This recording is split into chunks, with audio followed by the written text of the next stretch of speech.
Here at the Mass State Lottery, we're known for our monster wins.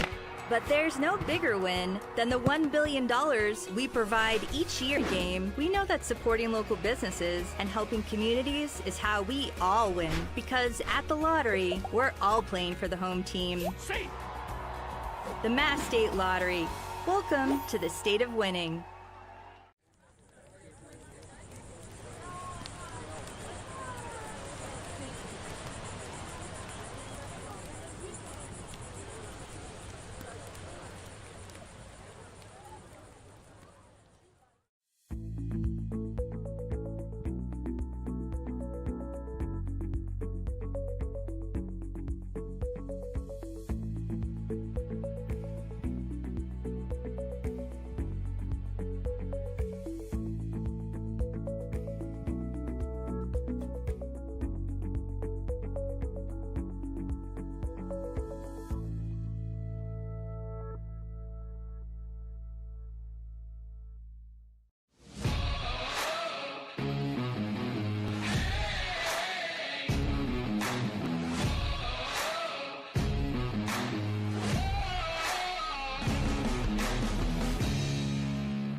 It's the final weekend of the Cape League regular season, and with the playoffs on the horizon, the task is simple for Hyannis. Win, and you're in. That doesn't mean it will be easy, as the Orleans Firebirds, winners of 6 in a row, are vying for the East Division crowns, with 3 teams sitting up just a point behind. Here at Eldridge Park, it's the penultimate game of the summer, with major playoff implications on the Harbor Hawks Baseball Network.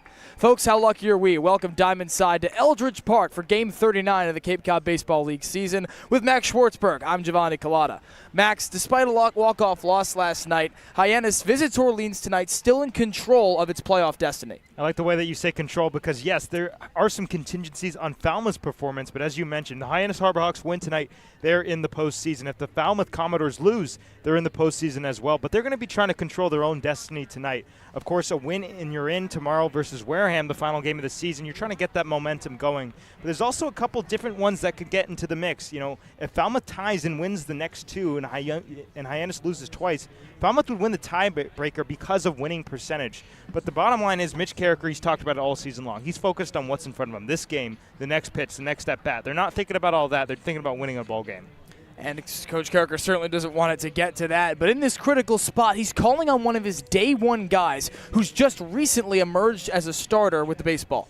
And Eddie Copper is coming off his best appearance of the Cape League summer. 4 innings pitched, no runs against a first-place Wareham team. Of course, that could change after the end of the next 48 hours. But this is a guy who, first time out here to Eldridge Park, came in for that one-out save, was electric with that wipeout slider. He struggled with command throughout the course of the summer, but when he's on, as we saw against Wareham, this guy's nails. Well, it's a game with playoff vibes for Hyannis in the final weekend of the season, and Mitch Carricker ready ahead of it. I spoke with him pregame.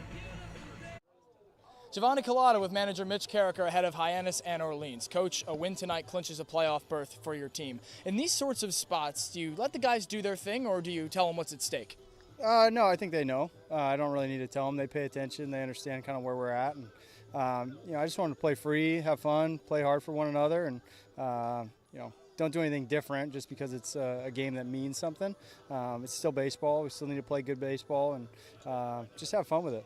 This game does mean a lot, though, and Orleans comes into it red hot on a 6-game win streak. You told us yesterday that you just want to play good baseball, but how much of a challenge will that be tonight? Yeah, it'll be tough. I mean, they're a good club. They've played really well this second half. They put themselves in a really good position to win the East Division.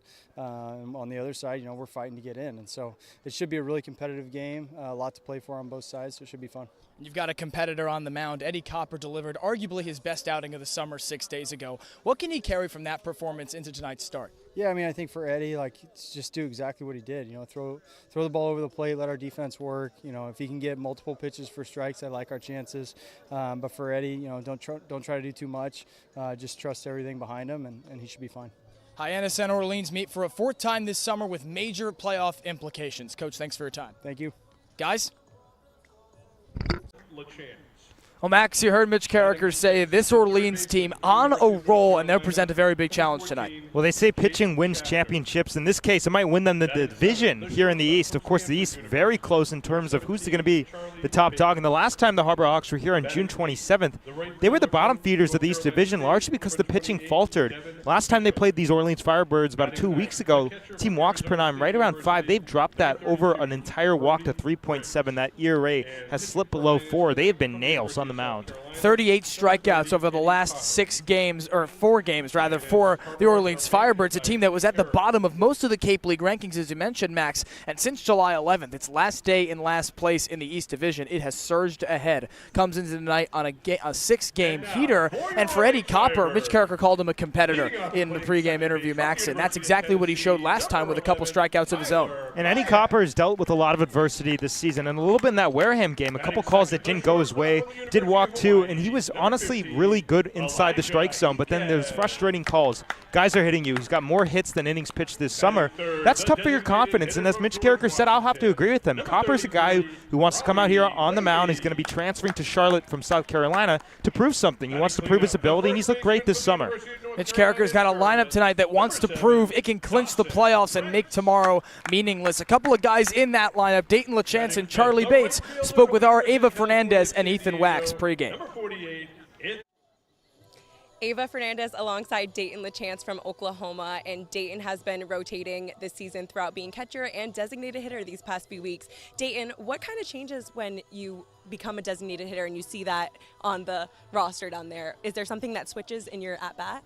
A little bit, but it's always the same game, like at the plate, like it's repeating the same things every day, so it's just more fun DHing. You have more time to relax your body and things like that, so it's a fun time.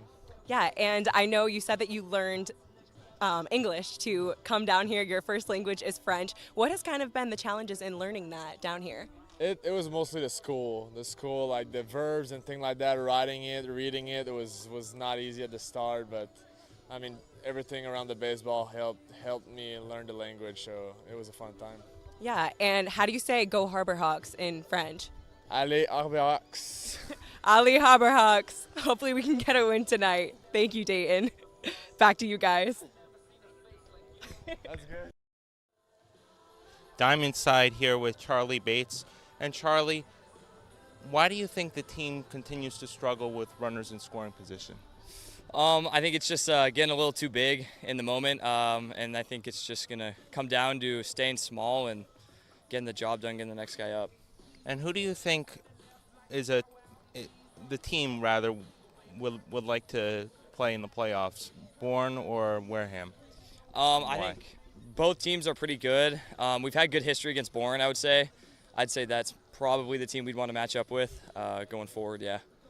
And what will you take from this experience that you could apply going to play collegiate baseball? A lot of lessons learned out here in the Cape. Just how to deal with failure, not getting too high and not getting too low. Staying within myself and staying there for my teammates as well, because we're all going through it. And would you consider coming back here next summer? Yeah, of course. It's been a blast, and I hope to play with the Harbor Hawks again next summer. Great. Thank you for your time tonight, and good luck. All right. Thank you so much. Guys.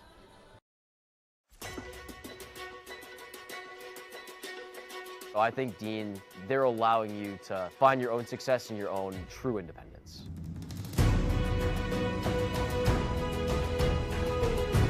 Dean is a whole group of all different kinds of people and communities. Since I've come to Dean, I've learned a lot of time management skills. Our community is especially tight-knit, and the majority of our students live on campus. And you are guaranteed 4 years of housing while you attend Dean.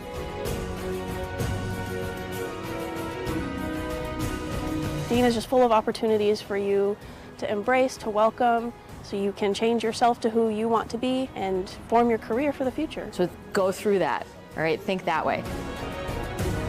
Be a bulldog. Have a bulldog mentality in everything you do in life, whether you're playing sports or in the classroom or just socializing around campus.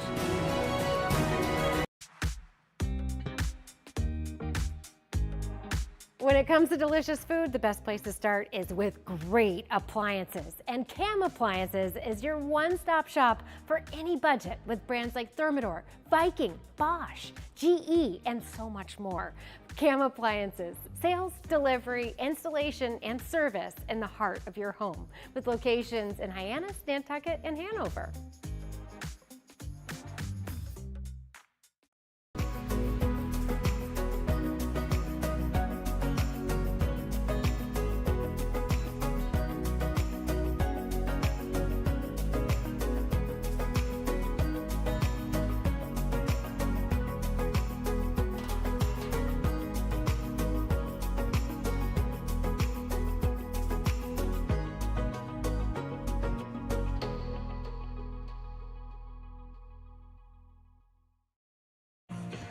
Back here at Eldridge Park for game 39 of the Cape Cod Baseball League season. Just 2 remain in this heavy weekend of Cape Cod Baseball League play.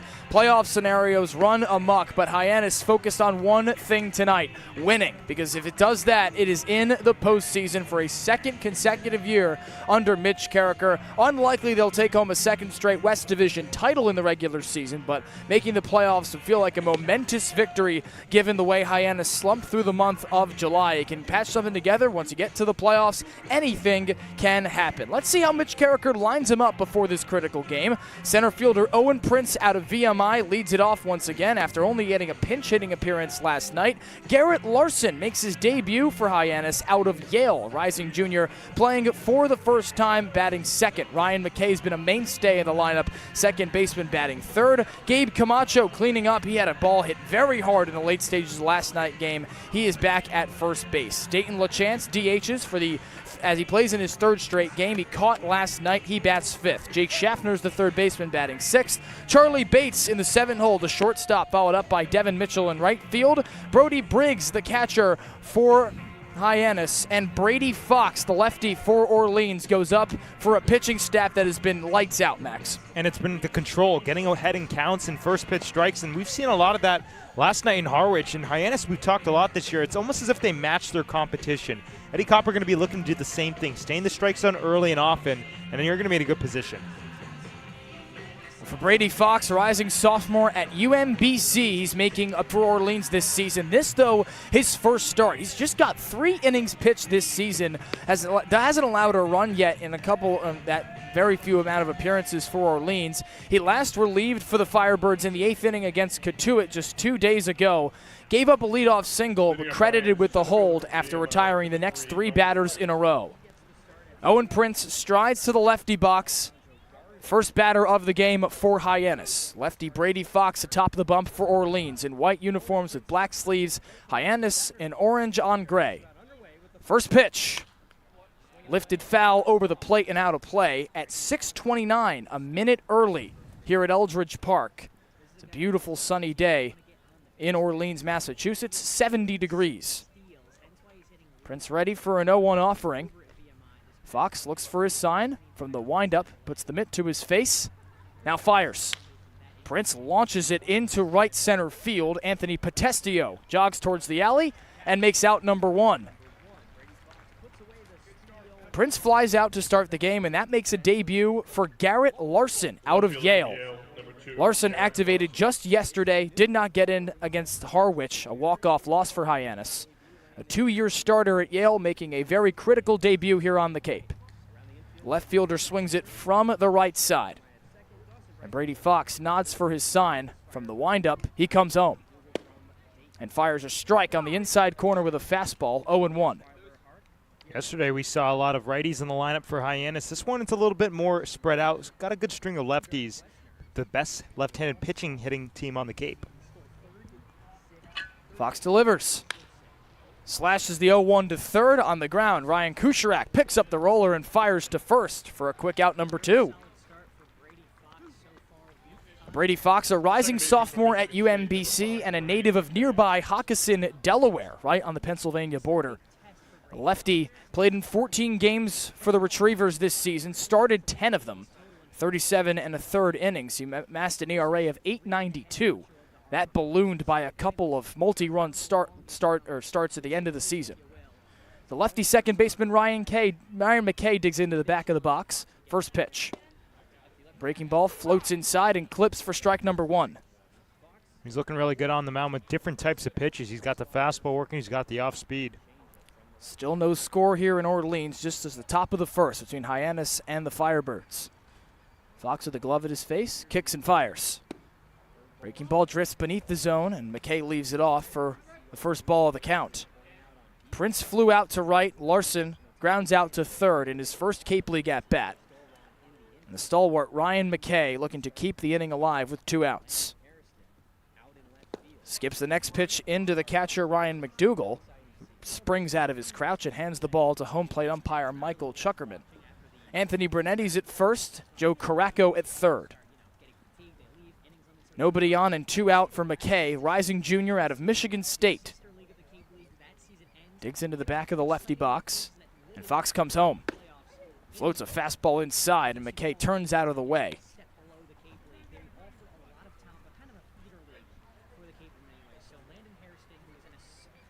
Gabe Camacho waits on deck, cleanup hitter for Hyannis.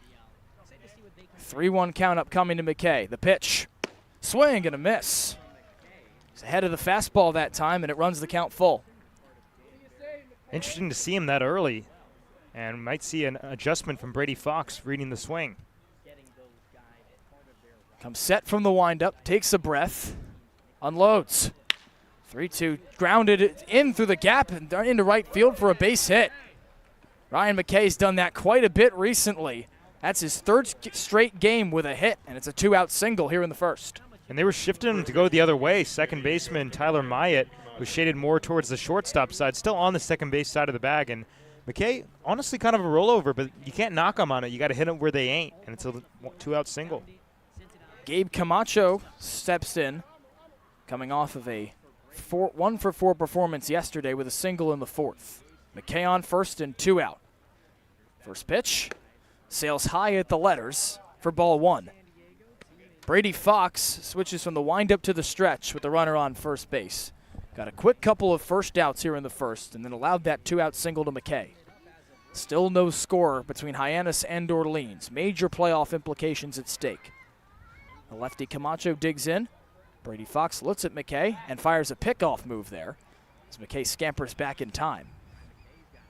Camacho hit a ball in the top of the 8th inning yesterday that off the bat looked like it would exit the yard and give Hyannis the lead late in that game. Of course, the Mariners ended up walking it off. 1-0. Roped into right field. Anthony Potestio ranges towards the infield and makes the 3rd out. Ryan McKay with a 2-out single, but Gabe Camacho can't bring him home. Still scoreless, headed to the bottom of the first here at Eldridge Park.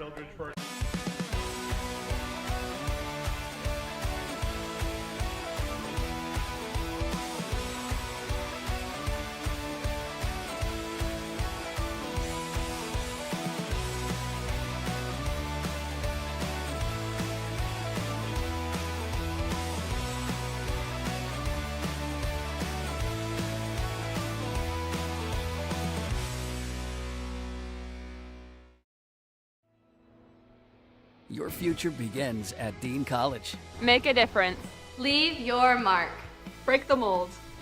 Be a leader. Achieve unimagined heights. Believe in yourself. Make lifelong friends. This is your time. Your place. Your home. Your Dean. It all starts here at Dean College.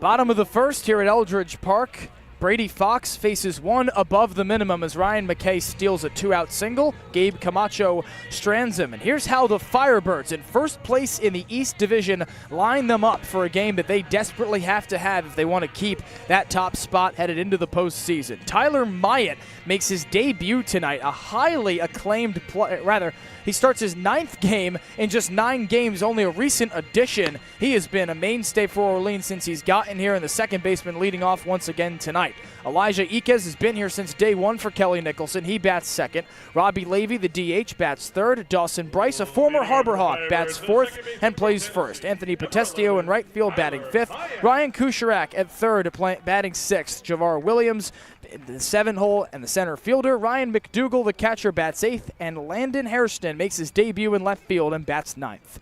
Eddie Copper's first ball to Myatt. Chop foul back to the backstop. 0-1.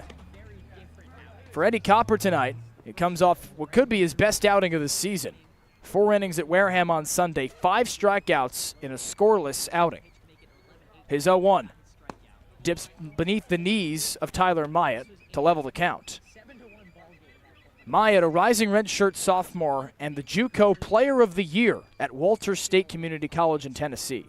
1-1 offering is lifted into left field. A long run for Garrett Larson towards the foul line, and he grabs the first out.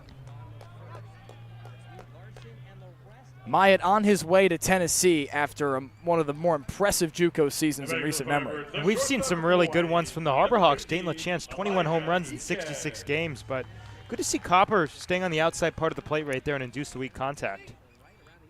Shortstop Elijah Iquez digs in with 1 out and no one aboard. Second batter to face Eddie Copper in this game, the rising junior out of Hawaii. First pitch. Fastball right down Broadway for strike 1. Iquez has been here since day one. The last game was 1 for 3 with a walk and a strikeout against Chatham. Has played in started in all 35 games he's played in for the first place Firebirds. Copper's 0-1. Fastball misses the inside corner to level the count. Copper works from the windup, holds that mitt high above his hat as he comes home. Transferring to UNC Charlotte after 2 years at South Carolina. 1-1 pitch. Fastball right down Broadway. First 2-strike count of the game for Eddie Copper. Iquez has been phenomenal against Hyannis this year. He's played in each of the prior 3 meetings. He's batting .454 with 4 walks, 2 strikeouts, and an RBI. 1-2. Launched in the air, right by Copper at the mound. Brody Briggs drops the mask, and Jake Schaffner runs over from third to make the catch just in front of the mound.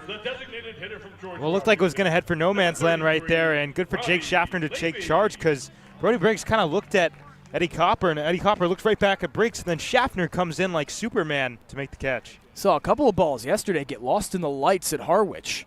Of course, all of them in foul territory for the Mariners. They can get tough to do so here in August. The lefty Robbie Levy digs in and slashes the first pitch foul right behind him to go down 0-1. Levy out of George Washington, the rising junior, a Cape League All-Star, one of 2 in the lineup for the Firebirds tonight. He's also played in all 3 prior meetings between these teams. Copper's 0-1. Tapped into center field. It gets over the head of Bates and dunks in center field in front of Owen Prince. Robbie Levy chugs into first base with a 2-out single. Each team's 3-hole hitter has done just that in this first inning. And it was a broken bat single to center. And Levy, a guy who, when these 2 teams first faced off on June 27th, an OPS over 1,200. It is dipped below 700. He's been cold, but he'll gladly sacrifice the twig for a base knock. A man on and 2 outs for Dawson Bryce, the first baseman. First pitch. The righty watches a breaking ball dip beneath his knees for a first ball of the count. Still no score here in Orleans. The Firebirds looking to take one in this first inning as it did yesterday in a win over Chatham. Both runs in the first frame. Copper's 0-1. Chopped to third, high hot for Jake Schaffner. He clutches and fires, and Camacho goes up to get that ball for the 3rd out. Another 1-out single stranded. This time it's Orleans doing it in the bottom of the 1st. We're scoreless through 1 as we hit top 2 here at Eldridge Park. If you can dream it, if you can cruise in it, if you can summer in it, fish from it, or take it for a day at the beach, we can protect it. The Baldwin Group, protecting the possible. There hasn't been a ton of the bat speed or products for players to be able to train bat speed.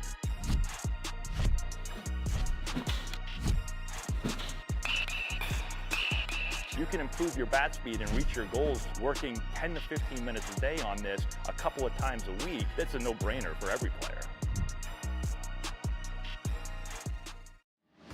Cape Cod 5 is proud to be the official banking partner of the Cape Cod Baseball League.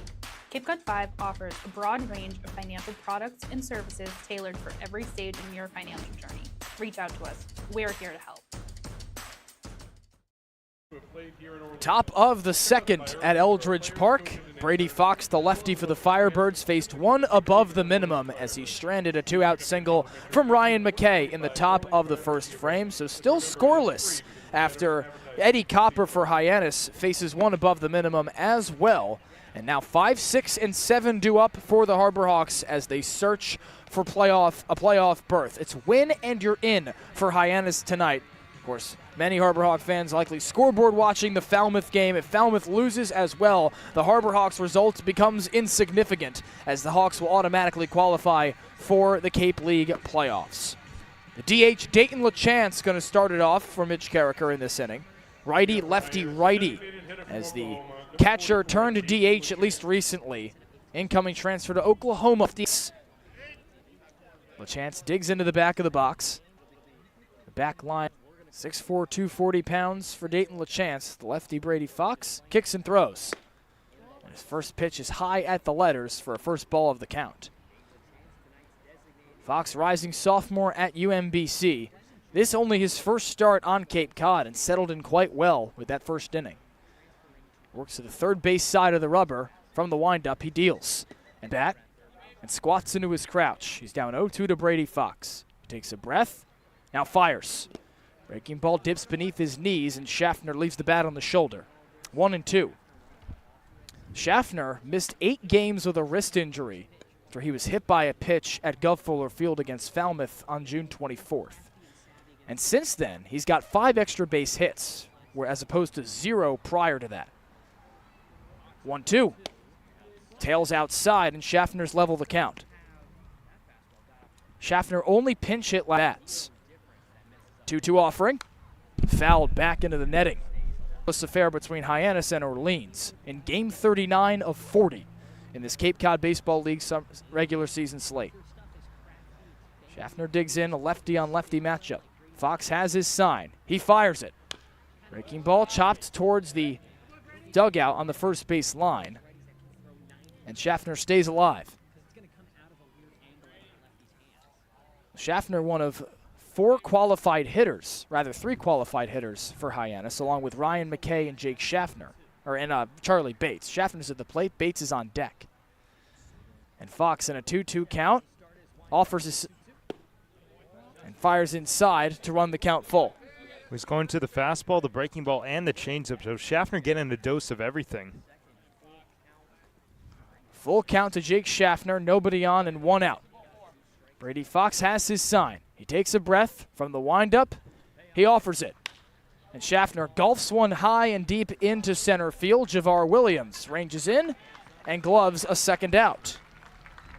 A pop out for Dayton LaChance, a fly out for Jake Schaffner, and now 2 outs for the lefty Charlie Bates. And for Bates, it's just about stringing it together good up. He stayed in it very long, saw a lot of pitches, be able to report that back to the dugout. Bates, another mainstay in the lineup for Mitch Carricker. Out of Stanford, he's been here since day 1. Fox fires a first pitch low, but it clips the knees for strike 1. Bates playing in the 7 hole for the 2nd straight game. Batted 7th last night at Harwich and reached on an error with a leadoff walk in the 9th. 0-1. A fastball on the outside half misses to level the count. Nobody on and 2 out for the lefty Bates. Scoreless affair here in Orleans in the top of the 2nd. Fox working exclusively from the windup. He deals, and Bates swings through the low breaking ball. 1-2. Yeah, Adam fooled right there. Kind of changed his mind in between. It's that difficult left-on-left breaking pitch that goes away from you. Well, Bates is this team's leader in strikeouts, but a lot of that comes from late June into mid-July when he was 1 for 20. And much better since as he digs in here lefty on lefty. 1-2 pitch. Muscled the other way and foul. And that's something that Bates has done very well in this resurgence of sorts after that tough stretch. Yeah, he really has. He stayed in at bats longer because he has still fallen behind pretty frequently, but he's not striking out at the same clip. Multiple walks in 2 of his last 3 games with no strikeouts across those 3. Bates digs into the back of the box, 2-2. It floats in for strike 3. Brady Fox faces the minimum in the top of the second. He strides towards the dugout confidently. He's kept it a scoreless game here in Orleans, headed bottom 2. You can make any bat feel lighter by adding a velo puck knob. Instead of having to go get a whole velo puck knob, instead of having to go get a whole entirely new bat, you can simply add the puck to it. Players can use this with any bat. It's basically going to shift the weight of the bat a little bit more towards the hands. Players are able to hit the ball a lot harder just by simply adding the puck on.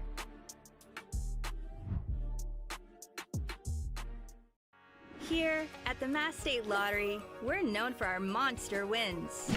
But there's no bigger win than the $1 billion we provide each year to support all 351 cities and towns in Massachusetts. In our game, we know that supporting local businesses and helping communities is how we all win. Because at the lottery, we're all playing for the home team. The Mass State Lottery. Welcome to the state of winning.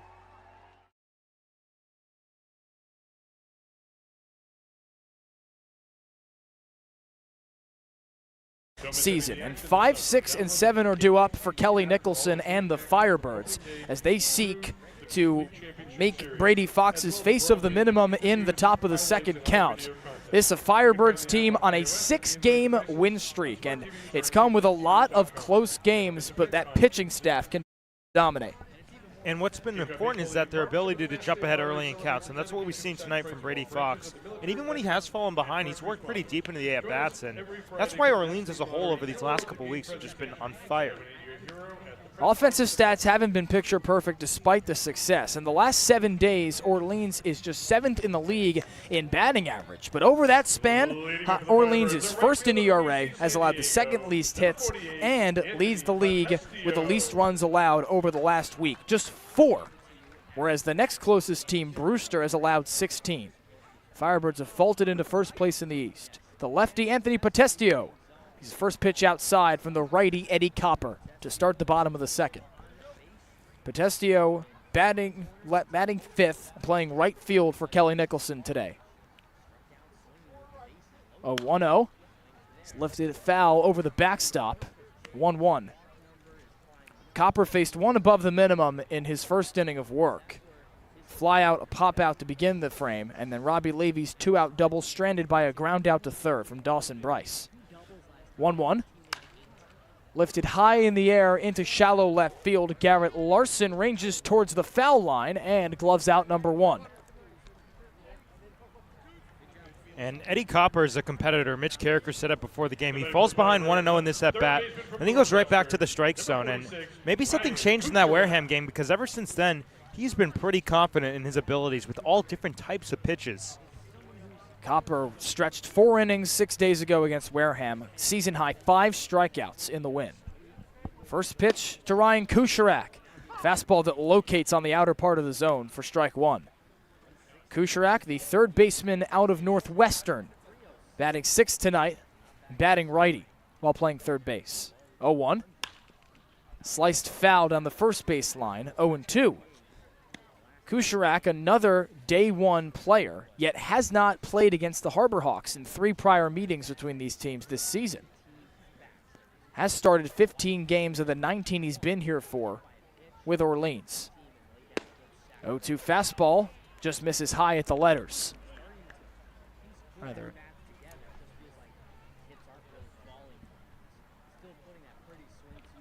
Copper from the windup, glove at his face, comes home.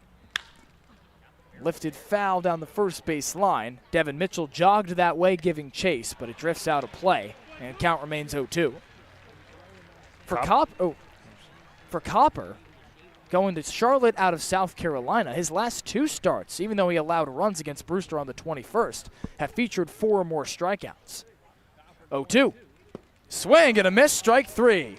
Copper's got his first of this game after 5 against Wareham on Sunday, and it's the 2nd out of the bottom of the second. Well, he's really confident in all of his pitches, and if he's got them all rolling, he's going to be an asset for Mitch Carricker, not only for this game if they hold on, but for the postseason, because Hyannis is still looking for that third rotation spot, kind of up in the air. Max Stammel and Carson Yassa have all but solidified themselves as the two starters, and Copper's making his bid. Javar Williams digs in, chops the first pitch he sees to second. Ryan McKay charges, throws to first, and helps Eddie Copper face the minimum in the bottom of the second. Each pitcher goes 3 up and 3 down in the second inning. It's still a scoreless game between Hyannis and Orleans headed to the third inning. Get ready for big results with our small machines. With more power, performance, comfort, and savings. They're ready for every job. And we're ready with plenty of inventory, the best support in the business, same-day parts availability, and locations across the Northeast. So you can always be ready to work. Milton Cat, always ready.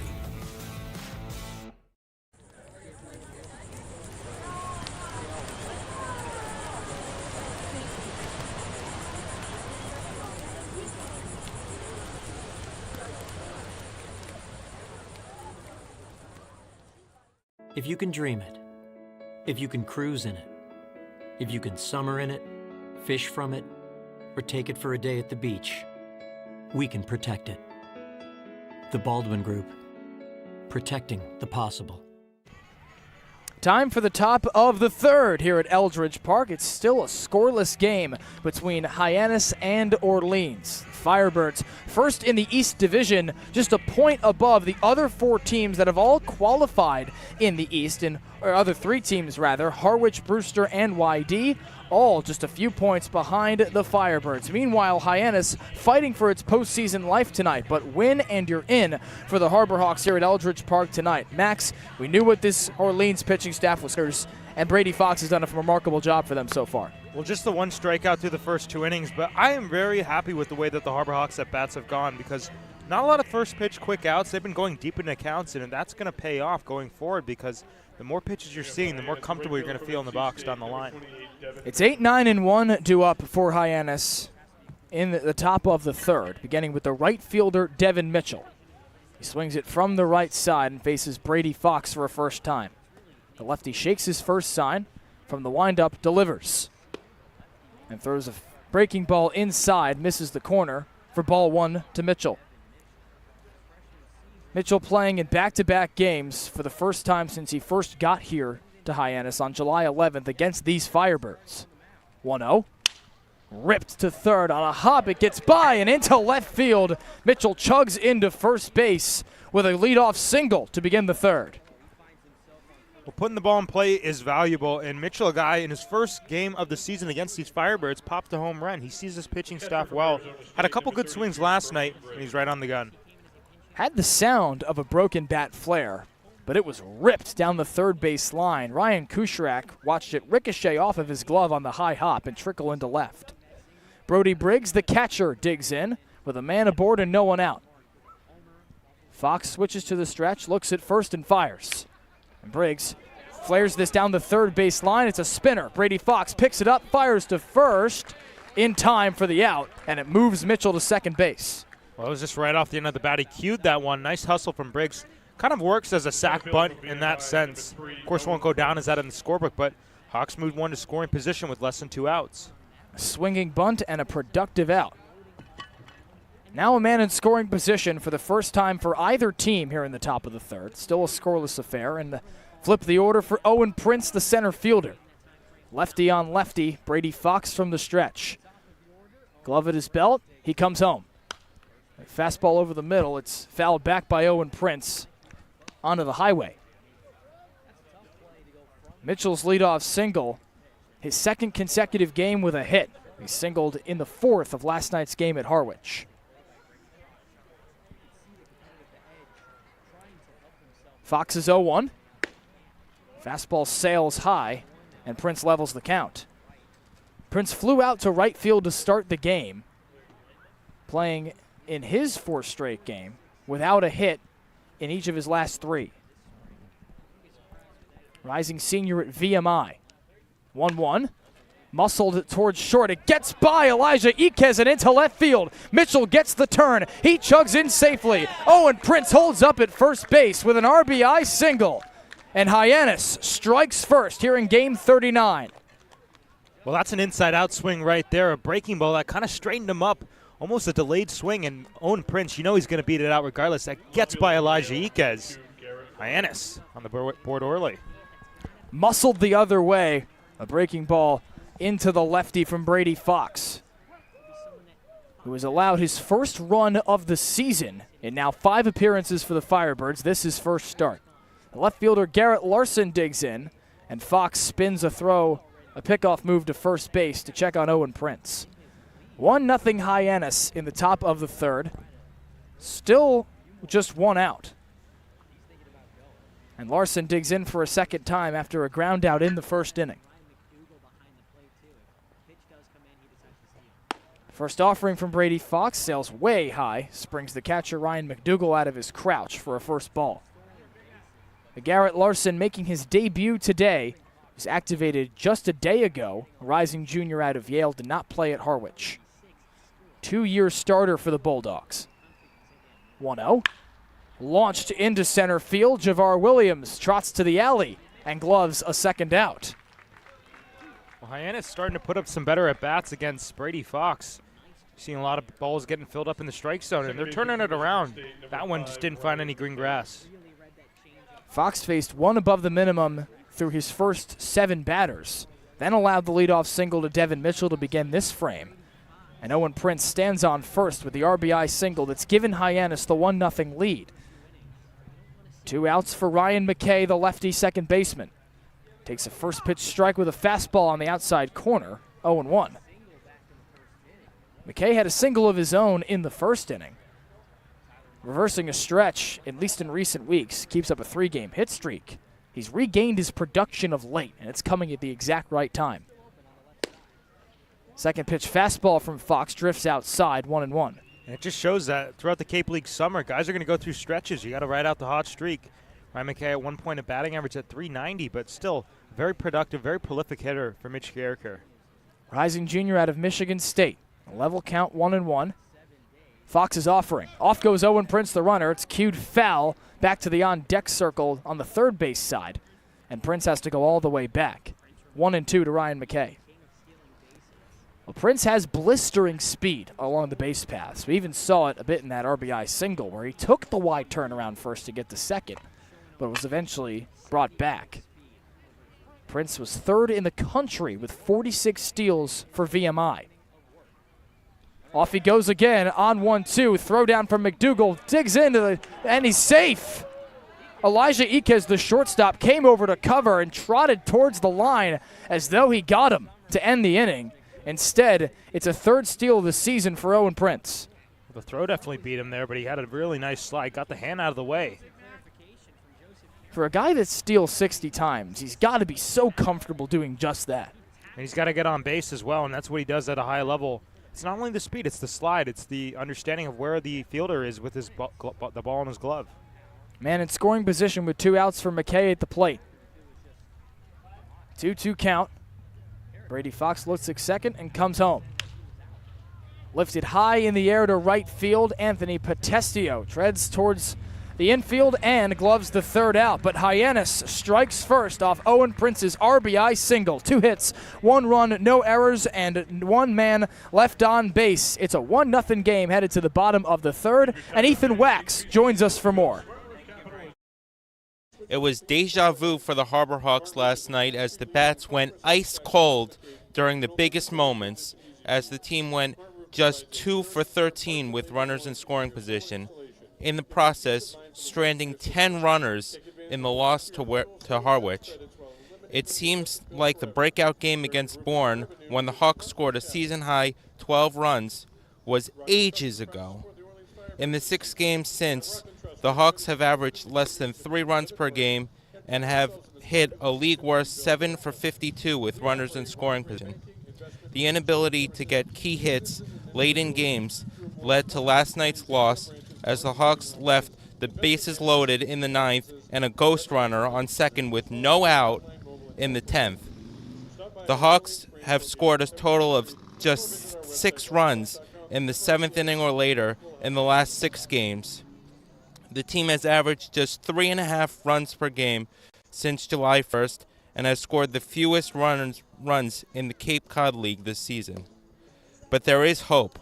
Last season, Harwich scored the second fewest runs during the regular season, but exploded nearly 6 runs per game in the playoffs, leading to the league championship. Now back to the booth. Guys? Thank you, Ethan. Max, it was an unprecedented run for Harwich last summer after at one point not winning a game for 17 days.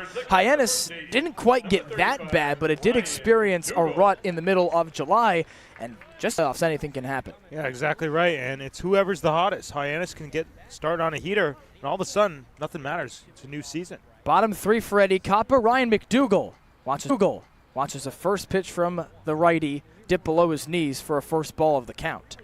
8-9-1 due up for the Firebirds after Hyannis took the lead in the top of the third with an RBI single from Owen Prince. 1-0. Chopped softly past the mound towards second. McKay fields outside and throws to Cabe Camacho at first for the opening out. Well, that's an athletic play. Cabe Camacho at first for the opening out. Well, that's an athletic play from Ryan McKay. Nice job throwing on the run. Kind of a speedy guy going down the line, so no time to dilly-dally. Ran a bit towards second base to the extent that he didn't put his body in front of the ball and fielded it with his mitt away from his left leg. 1 out, no one aboard for Landon Hairston. Activated this morning, teammates with Brody Briggs behind the plate. Ran a bit towards second base to the extent that he didn't put his body in front of the ball and fielded it with his mitt away from his left leg. 1 out, no one aboard for Landon Hairston. Activated this morning, teammates with Brody Briggs behind the plate. 1-0, dips outside, and Copper's down 2-0. For Hyannis, things are getting better. It's walked 4 or fewer batters in 6 of the last 8. Pitching staff has struck out 9+. Launched into right field. It dunks in front of Owen Prince and gets by into center field. Landon Hairston rounds first. He heads for second. A tag from McKay nearly took Hairston off the bag, but he gets the right hand in time with a double. Well, Owen Prince just misplayed this ball. This might be ruled a single, and then he... Double. Well, Owen Prince just misplayed this ball. This might be ruled a single, and then he advanced on the air, but kind of a mistake that Mitch Carricker doesn't want to see, especially after they take a 1-0 lead. And especially after the ground out for Eddie Copper. He had faced the minimum, one above the minimum rather, through 8. And now a first man in scoring position for Orleans on a second hit. Flip the order for Tyler Myatt, the lefty second baseman. A man on and 1 out. The pitch. Breaking ball that tails outside for a first ball. To continue back that point, pitching staff has struck out 9+ in 3 of the last 4 games. Finished July 4-5-1 at a time where they lost 5 games in a row in the middle of the month. Swings through the next ball, and Myatt is quickly leveled the count. Myatt flew out to begin the game. Second baseman headed from JUCO to Tennessee. It's not unwarranted as the JUCO Player of the Year. Copper looks at second, now deals a 1-1. It's muscled the other way towards short. Backhanded field for Bates. He slings over to first for out number 2 as Landon Hairston moves to third base. A really nice play from Charlie Bates. Had to field it on the backhand, so his momentum naturally going away from the play at first base. But for a guy who came in as an outfield, we've seen him in all outfield spots. Now Robbie Levy, the DH, digs in. First ball to him. Launched towards left. Garrett Larson makes the run. He dives, and he makes the grab. He saves potential damage for Eddie Copper. After a couple of errors, though, Orleans gets on the board. Levels the game at 1 after a single. That's the only hit. 1 run comes across, 2 errors in the inning, and 1 man left on base. A 1-1 game headed to the 4th inning at Eldridge Park.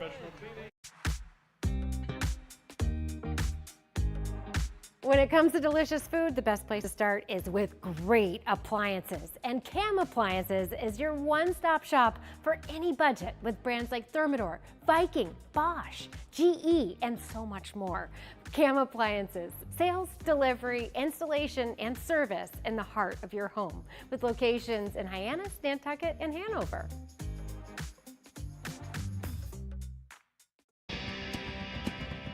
If you you need to dig, lift, move, grade, clear, or cut, pump, weld, clean, light, and just about anything else, dial up the rental source for the newest and the most reliable equipment in New England. Staffed with equipment and construction experts. Source. It's a 1-1 ball game between Hyannis and Orleans at Eldridge Park. Both teams score their runs in the third inning. It's an RBI single in the top half from Owen Prince. Owen Prince involved in Orleans' scoring into the bottom half as Landon Hairston's single brought across after an error on third baseman Jake Schaffner, but he reached off an error in center field from the rising senior out of VMI. And it's still Brady Fox in the game for the Firebirds. Winners of their last 6 in a row, giving the ball to the left-hander out of UMBC. He'll face 4, 5, and 6 in the Hyannis order for a second time here in this game, beginning with the first baseman, Gabe Camacho. Camacho out of UCSD, playing in yet another game for Hyannis. Third of the last 4 for the team he's been featured in. Lefty comes set from the windup, puts the glove to his face, and delivers. Swing at the first pitch as it skips into Ryan McDougal, 0-1. Yeah, I got fooled by that pitch. That was a breaking ball that Camacho committed to what he thought was a fastball down the middle. Camacho with hits in each of his last 2 games, including a 2-for-2 performance on the 31st against Bourne. 2 first pitch swinging singles, 0-1. Swing and a miss, 0-2. Fans and misses at a breaking ball outside. That's a pitch that's worked for Brady Fox. Yeah, he keeps going back to it. Fox making his first start. He's only allowed his first run of the season. Of course, he only pitched 3 innings prior to tonight in 4 games for Orleans. Relieved against Catuit 2 days ago. 0-2. Breaking ball drifts beneath the knees of Camacho, and he gets a ball back. For Camacho, he was mere feet away from a home run last night in the 8th inning. He's still yet to hit one, despite incredible power. Yeah, and he's come close quite a few times, but last night was definitely the prime example of that. Multiple balls hit 100+ miles an hour off the bat. Breaking ball tails inside. He turns his back towards the pitcher, Fox, and Camacho levels the count. Nobody out, nobody on. Camacho, the first batter of the top of the 4th. It's 1-1 between Hyannis and Orleans. Fox from the windup comes home. And Camacho rips one into right field. Potestio jogs towards the alley and backhand gloves the first out. Another hard hit ball for Gabe Camacho, but it's the first out of the inning. Well, he is seeing the ball really well, and that's what's most frustrating about it. He's probably playing his best baseball he has all summer long, and nothing to show for it. He got that long fly out yesterday that was taken in by the cold. His first at bat, he lined out to center field. Now he lines out to right field. Another ball that he squared up. Mitch Carricker said he's a little pull happy to start, or he was a little pull happy to start, but now he's hitting to all parts of the field. Dayton LaChance swings through a first offering from Brady Fox. Nobody on, 1 out. Here in the top of the 4th, it's 1-1 between the Firebirds and Harbor Hawks. LaChance, the DH, popped out to short to begin the 2nd. Fox, long hold as he's set from the windup with a glove at his belt. He fires. Breaking ball tails outside, and Ryan McDougal springs out of his crouch to save it from going to the backstop. LaChance headed to Oklahoma after 2 years at McLennan Junior College in Waco, Texas. 1-1 pitch. Roped into right field. Anthony Potestio ranges to the track, and it dunks, or it's over the wall, and it's gone. Dayton LaChance takes matters into his own hands in the 4th. Ropes one the other way. It's his first homer of the summer to put Hyannis up 2-1. Well, it was a long time coming for Dayton LaChance, and that wasn't just a rope. That's a frozen rope. And how about to the opposite field? This is a prolific power hitter who's getting the silent treatment from the boys in the dugout. Gotta love that. It's a long time coming for a guy who hit 21 pumps in 66 games at JUCO. Led McLennan with that number, also batted .380. He's put Hyannis up 2-1. Jake Schaffner showed bunt on the first offering from Brady Fox and pulled back for ball 1 of the count. 2-1 Hyannis. A win today for the Harbor Hawks clinches a postseason berth. 1-0. Fastball drifts outside. 2-0 to Schaffner. Flew out to center in the second inning. And LaChance's home run has just given the Harbor Hawk dugout energy, but they wouldn't have showed it with the silent treatment. 2-0, tails beneath the knees of Jake Schaffner for a 3-ball count. And this is where Schaffner thrives. It really is, and he puts himself in the comfortable driver's seat. Probably will take here, but you never know with Jake. He's feeling good at the plate. Hasn't walked in his last 3 games, and he takes a fastball in the outside corner for strike 1. Well, Dayton LaChance's home run left quickly. Off 100 miles an hour off the bat, it travels 343 over the right field wall at 22 degrees.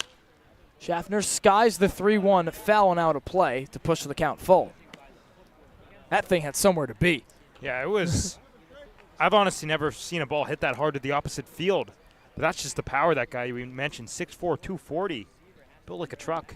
Potestio gave it a run back to the wall, but stopped immediately as he got there, and he seemed surprised that it flew out. Brady Fox is 3-2. Schaffner muscles it towards the first baseman. A dive from Dawson Bryce as it trickles into right field, and Schaffner is aboard with a 1-out single. Well, we mentioned it. This is where Jake thrives when he jumps ahead and counts. And credit Brady Fox. He brought it back to a full count, but Jake, he does not panic. A guy who walks more than he strikes out, prolific average hitter. It doesn't matter if he's facing a righty or lefty on the mound. And out comes the pitching coach, Jim Lawler, for Orleans to calm down his lefty starter, Brady Fox. Stretching to the 4th inning for the first time all season long. He only registered 3 innings this season, and now in his first start, he's showing that he might need some more time in the bullpen. And it's on short rest as well, credit where credit's due, but this is a Harbor Hawks team that kind of wants to explode. It seemed like yesterday, once again, they were kind of missing that big hit against a Harwich pitching staff that is best in the Cape League. And tonight, against Orleans, who's been equally as nails, it's impressive to see the way they've jumped on the opportunity. The Firebirds pitching staff has not only been as good as it's been all season, it's been among the best squad units in the Cape League over the last couple of games. Over the 6-game hit streak, they've only allowed a total of 6 runs. They've also only scored the second least runs in the Cape League, but have won all 4 of the 1-run games they've played in that span. First pitch to Charlie Bates, a breaking ball that just misses at the letters for a first ball. And to put into perspective how good that Harwich pitching staff was and is, they're currently throwing a no-hitter through 6 against Brewster. Game that means a lot for the East Division standings. Orleans will be scoreboard watching that game. Fox is 1-0. Swing, get a miss. Healthy cut at a breaking ball from Charlie Bates, who was struck out to end the second inning against Brady Fox.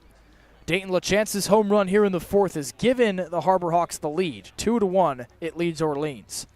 Win and in for Hyannis. Off goes Schaffner, tapped by the mound to short. Slow roller to Iquez. He slings over to first to get out number 2. But it's a productive out as Schaffner moves into scoring position.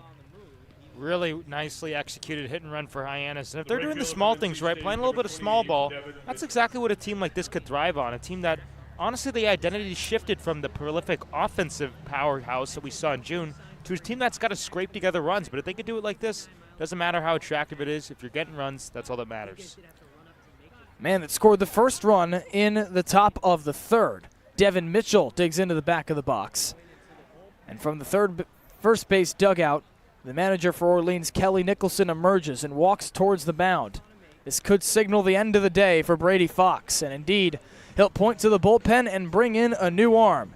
Ends the day for the lefty starter. Hyannis has already done its damage. Dayton LaChance's home run here in the 4th gives the Harbor Hawks a 2-1 lead. We'll meet the new pitcher on the other half of this break. When you need to dig, lift, move, cut, or just about anything else, then dial up the Rental Source staffed with equipment and construction experts. They'll help you get the right machine for the job and make sure it's delivered when and where you need it. With locations across New England and the newest and most reliable inventory, Milton Rents is your local source. When I started teaching on the Cape 30 years ago, you could buy a house on a teacher's salary.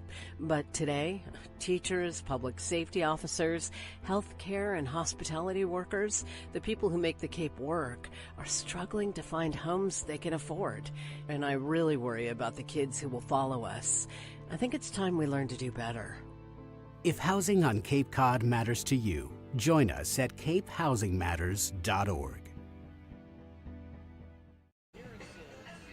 New pitcher in the game for Orleans, and it's D.C. Brown, rising sophomore from Worcester Polytechnic Institute, native of nearby Plymouth, Massachusetts, who will inherit Brady Fox's mess. He's still responsible for Jake Schaffner on second base. Allowed a home run in this inning to Dayton LaChance that's made it a 2-1 Hyannis lead over Orleans. And for Fox in his first start, he stretched further than he had all season long after just 4 relief appearances prior to tonight. But Hyannis tagged him for runs off good pitch swing decisions. And I think Fox honestly pitched really well tonight. And a little bit better. You know, they've had a really calm, cool, collected approach. They're working the counts, and it's not a lot of first pitch weak outs. They are really getting in there, seeing a lot of different pitches. And that's what the task is for Devin Mitchell, Brody Briggs, and then the top of the order. They're trying to see this guy be able to report back to their teammates what they're seeing. Line still not finalized with Jake Schaffner on second base. Devin Mitchell digging in here. Right fielder got the barrage started with a leadoff single in the third. Owen Prince brought him around to score, and for Mitchell, a guy that only played sporadically after playing in 7 straight games to begin his Hyannis tenure, it's a good sign to see him on a 2-game hit streak. It really is, and I really think that over the last games, he's been a lot better than the stats have said, especially against Harwich last night. Mitchell's first at bat, a very deep fly out that he hit really well. Then he singled. You know, this is a guy that, honestly, his starts have been a bit few and far between that could take a guy out of his rhythm. We saw that a bit with Sawyer Black, who Hyannis released today. Best of luck to him. But, I mean, at the end of the day, this is a Hyannis team, a lot of firepower around here. Well, Mitchell played in those 7 straight games, but since has only played in now 5. Of course, he started his Cape League tenure on July 11th against Orleans, the last time these two teams met at McKeon Park, and started it off as fast as humanly possible with a 2-run home run. But since from July 23rd against Harwich to before last night's game, 1 for 6 with 5 strikeouts. Just a 1 single coming against Harwich on the 23rd. He digs into the back of the box. Jake Schaffner on second base, 2 outs, top of the 4th. It's 2-1 Hyannis. And the new pitcher, D.C. Brown, the lefty come the stretch, looks at second and fires. And Mitchell jumps on the first ball, skies it into right field. Anthony Potestio walks towards the alley and makes the catch in the right center field alley. 1 pitch for D.C. Brown, and he gets out of Brady Fox's mix. But Dayton LaChance hits a homer over the right field wall to give Hyannis a 2-1 lead headed to the bottom of the 4th.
Bottom of the 4th here at Eldridge Park. In the top half of the frame, Dayton LaChance gave Hyannis the lead over Orleans 2-1 with a long ball over the right field wall. Left very quickly, went 443 feet at 100 miles an hour off the bat. And now Orleans has a chance to respond in the bottom half of the frame. 4, 5, and 6 due up for Kelly Nicholson and the Firebirds. Righty, lefty, righty to face the Hyannis starter Eddie Copper, who comes off of his best outing of the summer at Wareham 6 days ago, Max, and now looks to stretch to the 4th inning for the 2nd straight appearance. Well, there's a lot of symmetry between those outings. 2 walks for them, none so far, knock on wood if you're a Hyannis fan. But what's been really impressive is seeing the first pitch strike percentage. I know it's kind of grass is green. If you throw in first pitch strikes, you're more likely to be successful. Case in point right here. Righty first baseman Dawson Bryce digs into the back of the box. First batter to face Eddie Copper here in the bottom of the 4th. Righty comes set from the stretch, now fires. First pitch fastball locates on the inside corner, 0-1. Bryce, a rising junior, future teammates with the starter Eddie Copper at Charlotte. Copper transferring from South Carolina. There's a second pitch fastball low with the knees. It's golfed into center field, and Owen Prince goes full extension to make the grab, at least for the moment, and he dropped it just as he hit the ground. Third base umpire Joe Caraco moves towards the mound. He made the call. It looked like he had a pretty good angle on that one. From here, I thought he caught it, but Prince is still convinced he's got it. It looked like he did go to grab something, which makes me think that he tried to hide it, might have fallen on the ground. But because the call in the field was at no catch, probably Caraco's going over to talk to Mitch. Mitch Carricker and Joe Caraco talking by the third base line. Now the manager retreats to the dugout. The call will stand. Very rarely do you see calls overturned on Cape Cod due to the lack of replay review.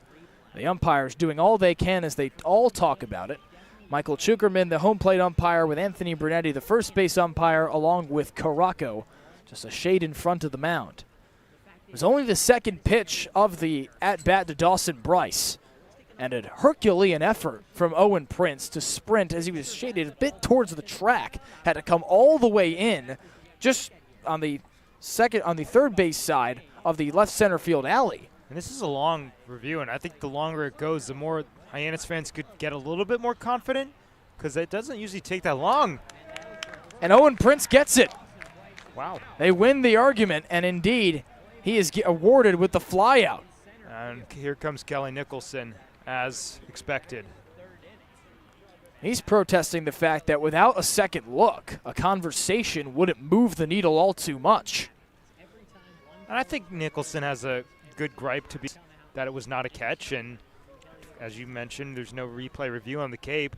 I mean, again, we both saw the same thing. He definitely caught it at first. The only thing that I thought, and what maybe Joe Caraco thought, is that it looked like he went to go grab the ball once again, and that was a little bit suspicious, but ball don't lie, they like to say. So a flyout to begin the inning after all that. Anthony Potestio digs in. Takes the first pitch fastball right down Broadway from Eddie Copper. Potestio, the right fielder, batting 5th, swings it from the left side. It flew out to left to begin his game. Copper skips in a breaking ball to Brody Briggs to level the count. Potestio out of UC San Diego, teammates with Hyannis first baseman Gabe Camacho. Potestio, a Cape League All-Star. Launches the second offering into center field. Prince with a longer run the other way, and he catch as Potestio steams around second base and trots into third with a triple. Prince stopped at the wall, and it looked like he thought it went over. Well, I would think that to be a ground rule double, because what was interesting is that first base umpire, Anthony Brunetti, didn't make the official ruling where you put up 2 hands saying ball is dead. So, yeah. And that was why Potestio went chugging towards third, and Prince and he gave up on the play. If there's no official ruling on the field, you might as well just keep on going. That was very interesting to see. Usually umpires are right over that. And Prince himself didn't do it either. Like, outfielders would throw their hands up to let everybody know that ball bounced out of play. That would help the umpires as well. Brody Briggs walked to the mound and met with Eddie Copper momentarily after letting up a second runner in scoring position in this game. Landon Hairston singled in the bottom of the 3rd, reached second on an error in center field from Owen Prince. It's been a busy game for the center fielder out of VMI. Now a man in scoring position for Ryan Kucherak, the righty third baseman. Copper switches to the stretch, holds the glove at his chest, looks at second and throws. Fast breaking ball tails inside, 1-0. Prince just dove full extension close to the infield to make that first flyout. Had to run all the way to the wall to chase down that ground rule double. Copper fires a breaking ball low and away for a second ball of the count. And for Copper, this is what's plagued him in the past. Of course, any help from your defense, you'll take it. But he's also struggled to find the zone with runners on base. 2-0. Fastball locates on the inside corner, 2-1. Sometimes it's that additional pressure that gets guys in their heads. Sometimes they have to change up their actual delivery to the plate. They cannot take their time. They got to slide step. They got to be quicker. It's a combination of things. Copper switching from the windup to the stretch. 2-1. Dips low beneath the knees of Kucherak, 3-1. First 3-ball count of the outing for Eddie Copper. He's only got 1 strikeout. Of course, hasn't walked any. He walked just 2 in his last outing at Wareham when he stretched 4 innings this past Sunday. 3-1. Chopper to short. High hop to Charlie Bates. A clutch to throw and a second out. Anthony Potestio stays put at second base. And now a chance to drive him in for Javar Williams. And it's been so important for Copper to stay grounded, especially when he does get to a 3-ball count, as we saw for the first time tonight. Delivering a strike in there.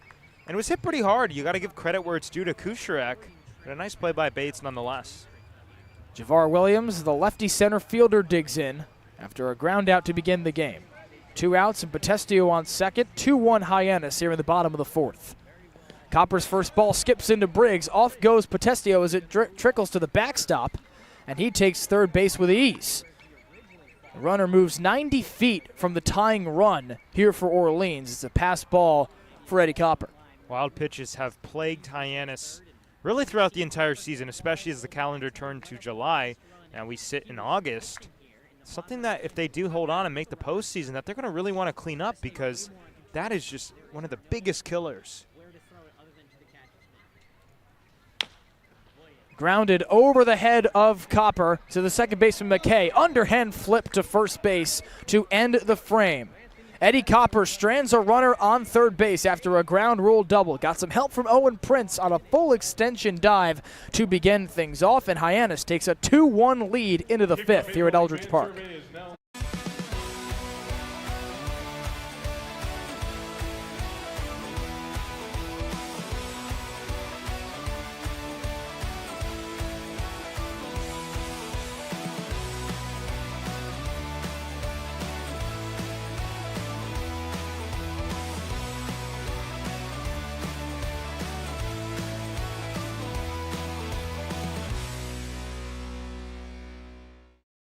Owning a home means you can protect your family and put down roots in a community you care about.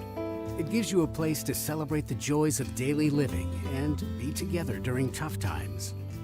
But for many on Cape Cod, home ownership is slipping further out of reach. Help make sure the American dream is available to the teachers, public safety professionals, and all the other people who make the Cape a special place. Visit capehousingmatters.org to find out more. Top of the 5th at Eldridge Park. This one a barn burner so far, as Orleans is used to over its 6-game winning streak. A lot of one-run games in there, 4 to be precise. Of course, all wins for Orleans off this dirty pitching staff that has just made the first pitching change of the game. It's now D.C. Brown in for Brady Fox. He comes into a 2-1 game as Hyannis and Orleans both has to scoreboard watch the Falmouth game to seal the playoffs, or if it wins tonight, it clinches the postseason. Falmouth on top of Wareham in the 5th inning, 3-0, but Mitch Carricker's squad, they want to control their own destiny. They want to do it themselves, and they're going to try to hold on in this game. 9-1-2 due up for Hyannis to begin the top of the 5th against D.C. Brown, relieving the starter Brady Fox after 3 2/3. Briggs, the lefty catcher, digs in. A lefty atop the bump in D.C. Brown. First offering. Fastball misses outside for a first strike. Briggs grounded out to the pitcher in his first at-bat. Excuse me, it's 1-0 to the catcher from Arizona State. Pitch. Fastball tails beneath his knees for ball 2.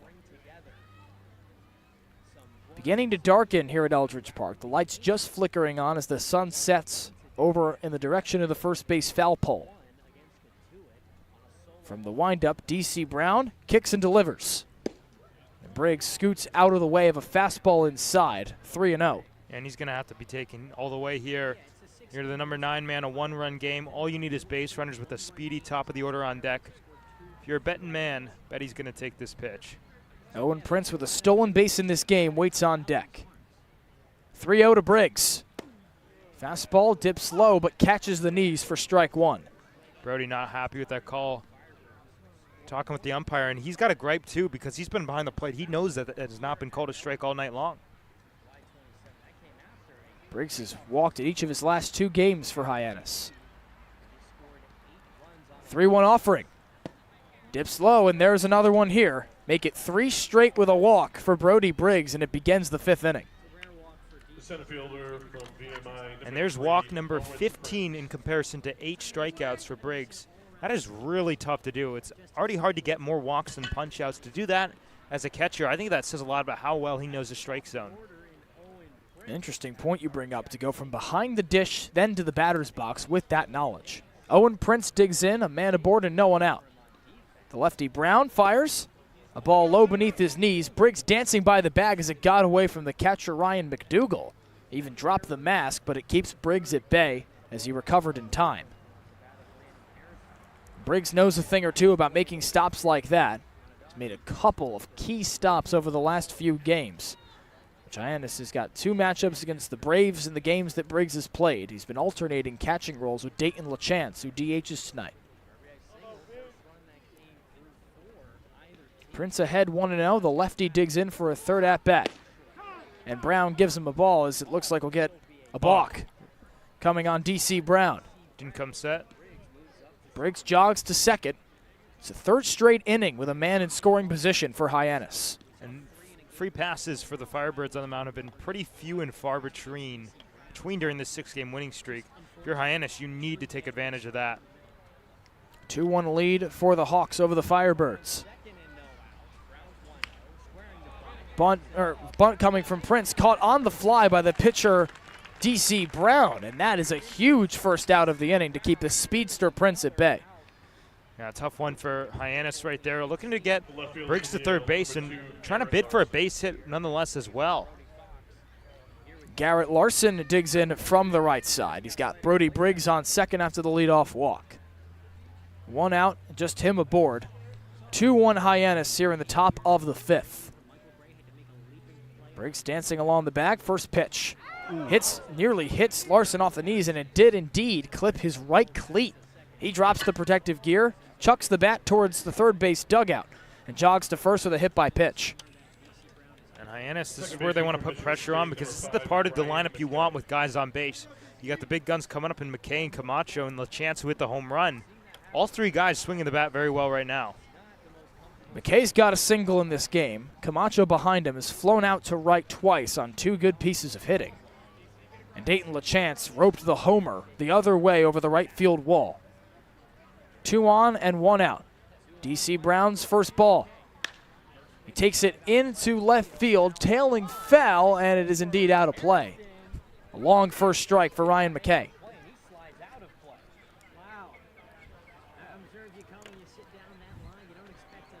McKay playing in his 34th game tonight. He's been here since day 1 for Hyannis, the rising junior out of Michigan State. Began the season with an average just a shade under 400 to leave the Cape League. Went 1 for 17 in an 8-day stretch in July. That's just a .59 average, but has picked it up of late. 0-1. Swing and a miss. Healthy cut at a breaking ball, and McKay's down 0-2. And that's a pitch that McKay actually likes. He told me he likes that left-on-left slider because his swing is so quick to it, long through it. He's able to go with the pitch, but that one he just got fooled. That went well below the zone. Ryan knows first things first, that he probably shouldn't have swung at that. Lefty second baseman with 2 on and 1 out. DC Brown comes home. Briggs thought about it. Cues it foul to the backstop, and both runners will have to retreat. It's Garrett Larson on first after the hit by pitch. Brody Briggs on second after the leadoff walk. Top 5, it's 2-1 Hyannis. Dayton LaChance waits in the hole in this inning. It was his home run that gave the Hawks the lead. Okay, digs into the back of the box. DC Brown set from the stretch. Glove at his chest. He breathes, looks at second, and fires. Fastball right down Broadway, strike 3. First strikeout of the outing for DC Brown, second for the Firebirds, and it's a huge first out in the top of the fifth. And McKay was just guessing something else right there. Rather, that's out number 2. Brings Gabe Camacho up to the plate. A lefty first baseman's got a couple of hard-hit balls. And to go back to last night, his last 3 have been absolute rockets off the bat. Yeah, he's seen the ball well, and he knows it too. 2 on and 2 out. The pitch. Chopper towards first. On the hop, it gets to Dawson Bryce. He calls off his pitcher. It ends the inning himself. Gabe Camacho strands a walk from Brody Briggs and a hit by pitch from Garrett Larson as DC Brown works out of the jam. Time for the bottom of the 5th as Hyannis still leads Orleans 2-1 here at Eldridge Park. Here at the Mass State Lottery, we know there's no bigger win than the $1 billion we provide each year to support all 300. The Mass State Lottery, welcome to the state of winning. This week we've been working a lot with doing play-by-plays, just doing behind-the-scenes stuff with sports broadcasting, which I never really realized how much went into it, but it's been really cool. They've grown a lot. I've never really done like a program like this before, so like seeing all the behind-the-scenes is like really great. And producing, and I've just had a great time with John Rick. Doing the play-by-play stuff and all that, being with really a preview for what you do here at Dean or any other college doing broadcasting, so I'm definitely more prepared to make this a job of mine.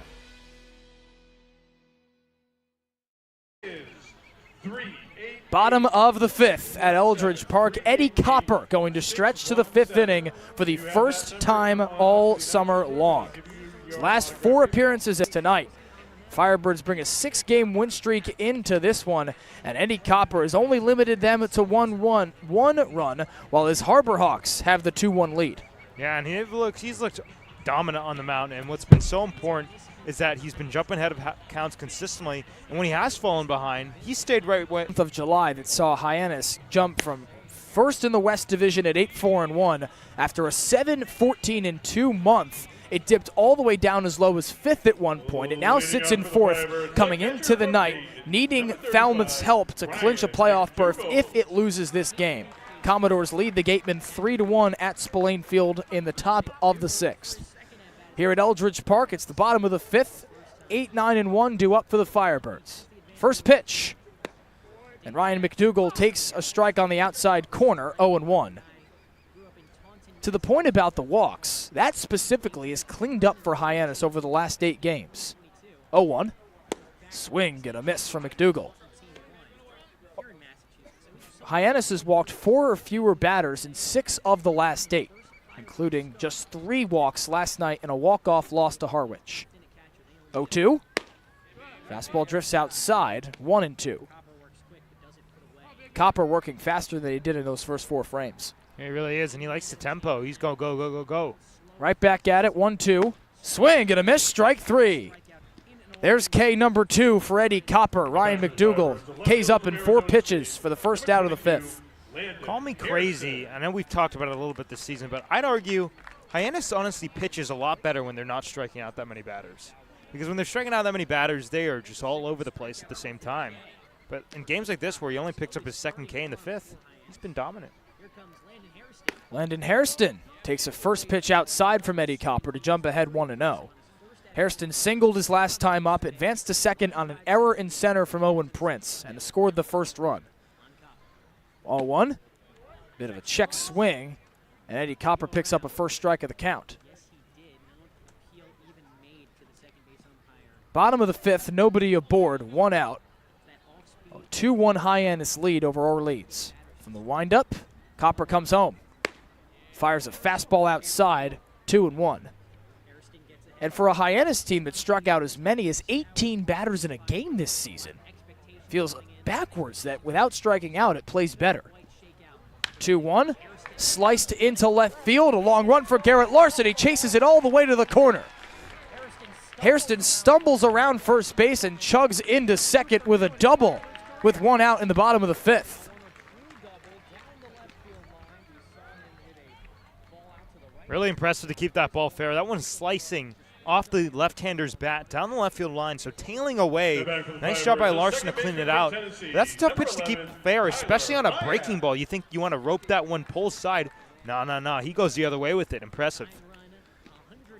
It's just the 4th hit allowed for Eddie Copper, 5th base runner. This man reached on an error in the bottom of the 3rd.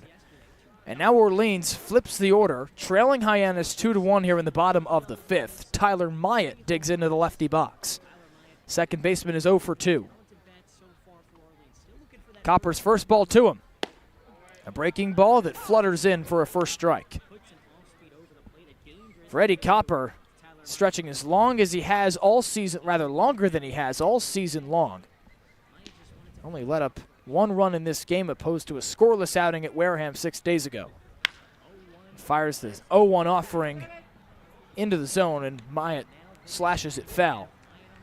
And this is where Copper's going to have to compete, like Mitch Carricker has talked a lot about this summer. This is an opportunity right here when you got a guy in scoring position, less than 2 outs.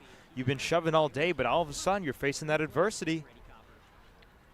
A man on second, 1 out for Copper. Bottom 5, a 2-1 Hyannis lead.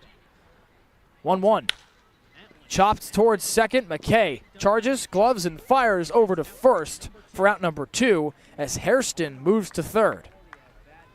Orleans 90 feet from the tying run as up comes Elijah Iquez.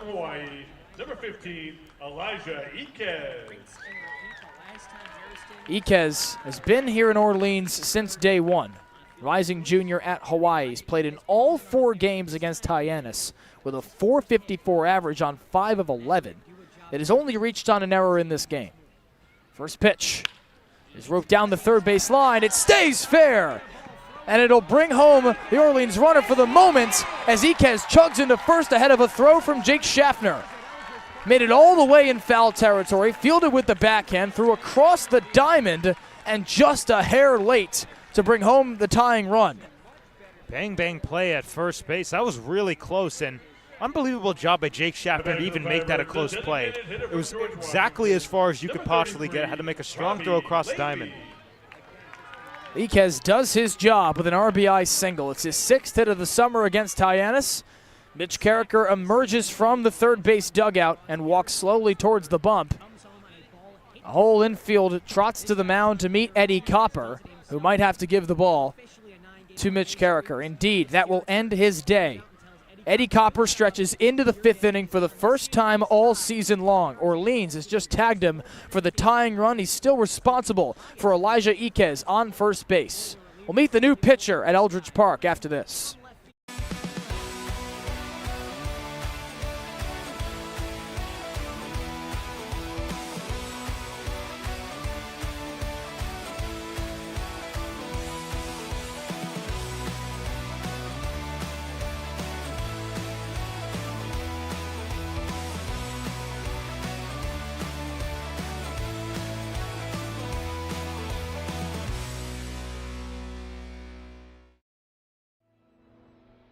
Your future begins at Dean College. Make a difference. Leave your mark. Break the mold. Be a leader. Achieve unimagined heights. Believe in yourself. Make lifelong friends. This is your time. Your place. Your home. Your Dean.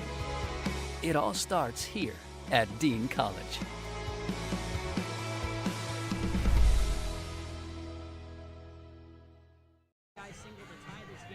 Eddie Copper's day ends after 4 2/3. Still responsible for a man on first base after Elijah Iquez has just roped the game-tying RBI single against the righty out of Charlotte, and replacing him is a lefty from Arkansas. Hunter Dietz gets into the game. 6'6", 245, rising junior, making appearance number 7 already this summer, and he has struggled thus far. Only one of those 6 prior outings has featured scoreless innings. He went 2 scoreless frames on Harwich at the 23rd.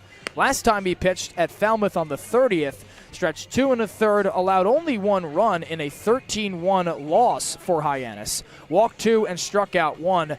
A guy that didn't pitch a ton at Arkansas. To be specific, he only got in 1 2/3 innings for the Razorbacks across 2 seasons. Has struggled on the Cape, but has looked pretty good in his last 2 outings. He really has, and it was just a really tough start.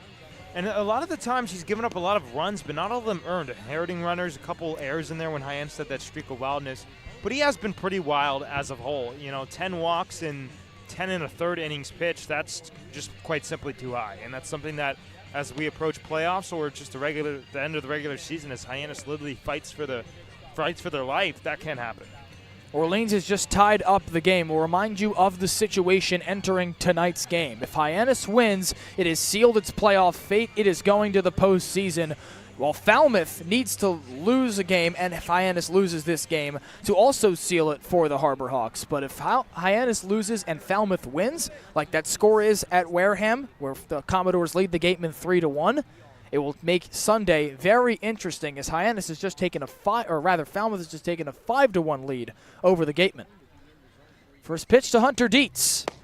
And the DH Robbie Levy watches a fastball clip his knees at the zone. Levy's got a man on first in Elijah Iquez. 2 outs, bottom 5. It's 2-2 between Orleans and Hyannis. 0-1. Chopped towards third, nearly splits the difference between Schaffner and Bates slings a throw, bouncer into first base. Iquez to second, nearly got off the bag as Camacho threw to McKay there, but it's a 2-out single for Robbie Levy. That one off the end of the bat. He was way out ahead of the breaking ball from Dietz. Now, both of Levy's hits off the end of the bat, kind of good hits in that category. He's got to be feeling good because he's picking it up. But if you're Dietz, you beat him right there. Keep the confidence high. Flared the other way, nearly split the difference between Schaffner at third and Bates at short. And Bates, half-hearted charge to pick up that ball. Righty Dawson Bryce digs in with 2 on and 2 out. And Dietz's first pitch, a bat fastball, he blows by him, swing and a miss. Bryce, the first baseman, a former Harbor Hawk, playing against his old team for the first time this season. He's 0 for 2 tonight. Dietz looks at second, now comes home.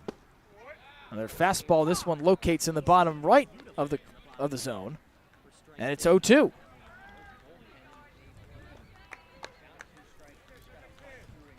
Orleans has already tied the game in this frame, now with 2 singles, trying to keep the 2-out rally going. Swing and a miss, strike 3. Hunter Dietz cleans up Eddie Copper's mess, relieves the starter, and allows a single, but strikes out the next batter he sees to keep it a 2-2 ball game. RBI single from Elijah Iquez levels the score for Orleans as we head to the bottom of the 5th. If you can dream it, if you can cruise in it, if you can summer in it, fish from it, or take it for a day at the beach, we can protect it. The Baldwin Group.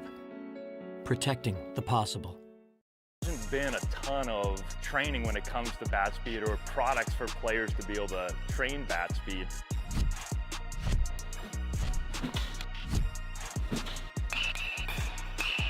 You can improve your bat speed and reach your goals working 10 to 15 minutes a day on this a couple of times a week. That's a no-brainer for every player. Cape Cod 5 is proud to be the official banking partner of the Cape Cod Baseball League. Cape Cod 5 offers a broad range of financial products and services tailored for every stage in your financial journey. Reach out to us. We're here to help.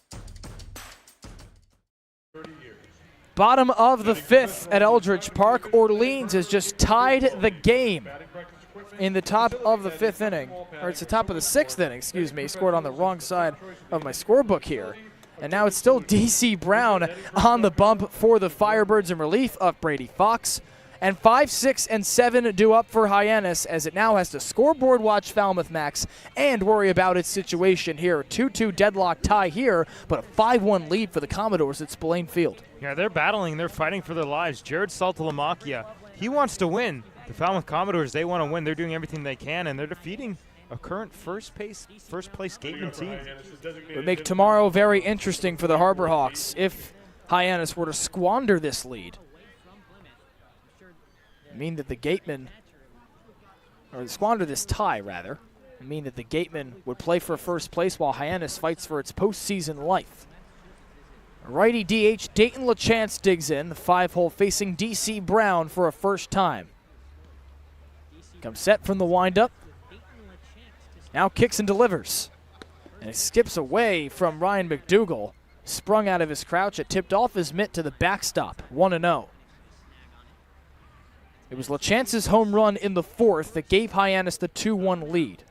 A frozen rope over the right field wall, 343 feet. 1-0. A fastball sails at the letters, 2-0. It was LaChance's first home run of the summer. It feels like at long last after he hit 21 long balls from McLennan Community College in Waco, Texas. DC Brown's 2-0. A fastball that takes his catcher McDougal outside, 3-0. Yeah, he clearly just doesn't have a good feel entering this inning because all of his pitches missing way away arm side. That tells me he's coming down way too late because his arm is just lagging behind him, and it's a mechanical issue right there. Wouldn't be surprised if we were pitching around LaChance, too. 3-0, tails outside. It's a 4-pitch walk for the DH. Definitely could also be a factor right there after seeing what he did on a right-on-right matchup as well against Fox. Flair won the other way, takes a hard-hit ball. LaChance roped it 100 miles an hour off the bat. Heard the 343 number. 22-degree launch angle. That ball had somewhere to be. Frozen rope is now Ryan McDougal initiates a mound visit with his lefty pitcher DC Brown. Can finalize the locks. 3 2/3 for the starter. 5 hits, 2 runs, both earned. Just 1 strikeout and no walks. Jake Schaffner steps up to the plate for Hyannis. Lefty short, lefty third baseman batting 6th with a single in his last time up, directly following LaChance's home run. He stands on first with a leadoff walk. Brown looks that way and fires. First pitch fastball locates right down Broadway for a first strike. 2 game between Hyannis and Orleans here at Eldridge Park. Nobody out and LaChance on first base as the lights flicker on. 0-1. Fastball dips beneath the knees of Schaffner, levels the count.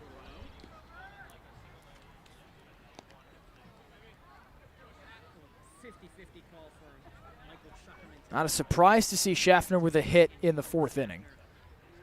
Although he's been hitless in his last 4. 1-1.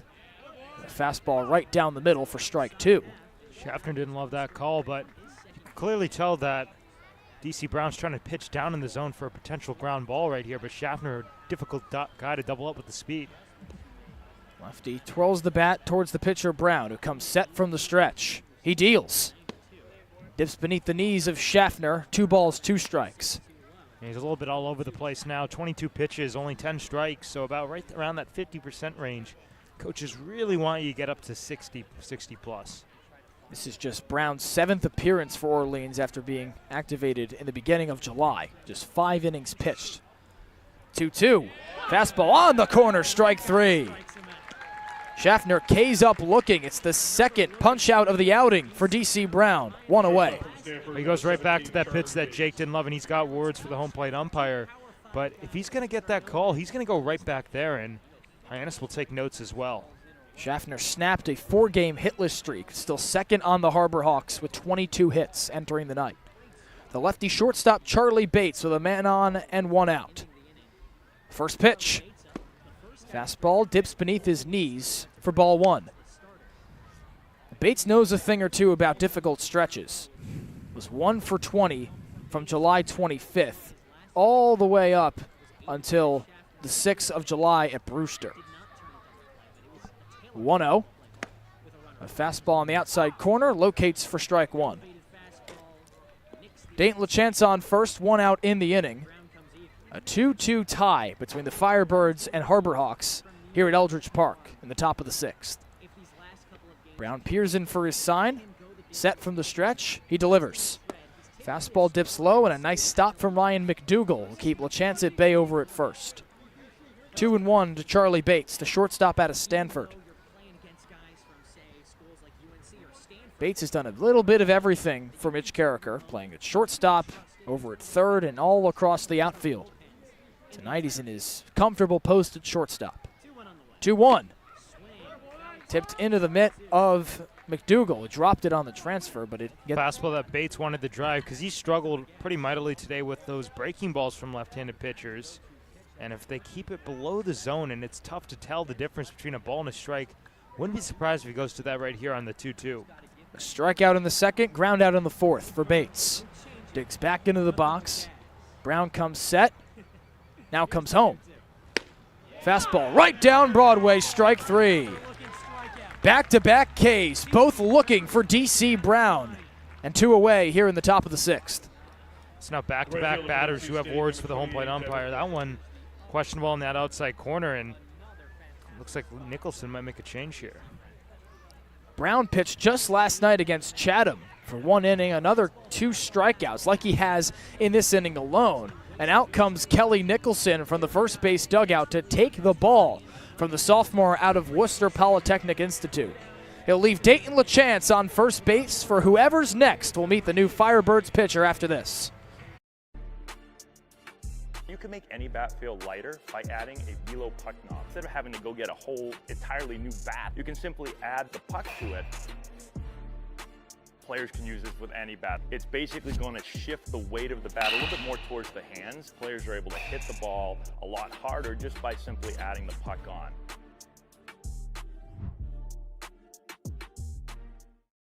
Here at the Mass State Lottery, we're known for our monster wins.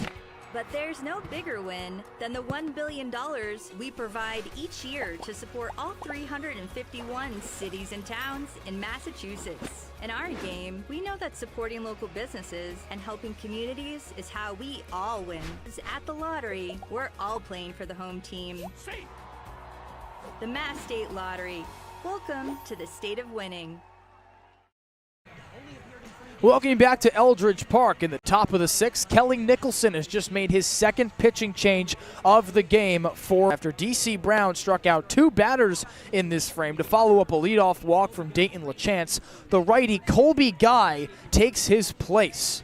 Guy, an incoming transfer to Arizona State out of UNC Asheville, graduate from Chester, South Carolina, will likely face one of his future Sun Devil teammates in Brody Briggs, who waits on deck behind Devin Mitchell.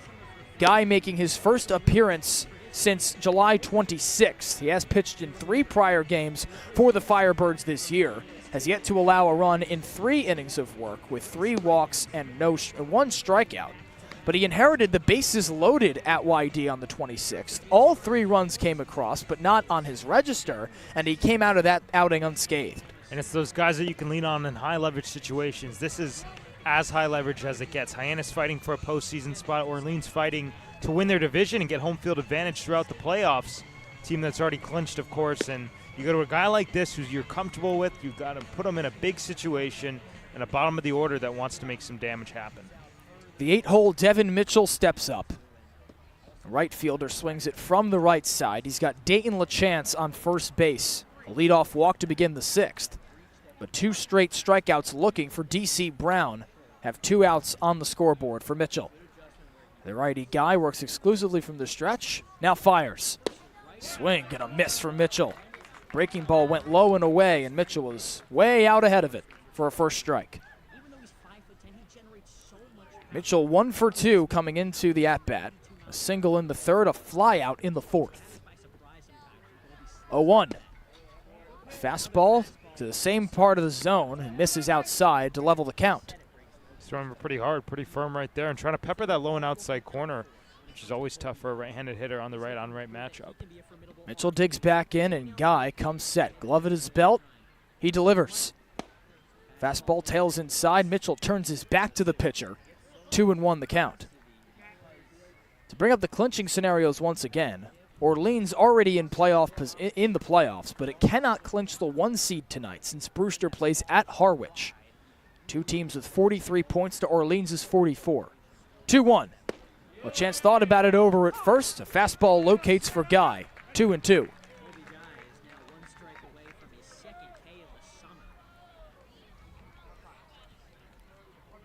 2-2 ball game here in the top of the 6th between Hyannis and Orleans.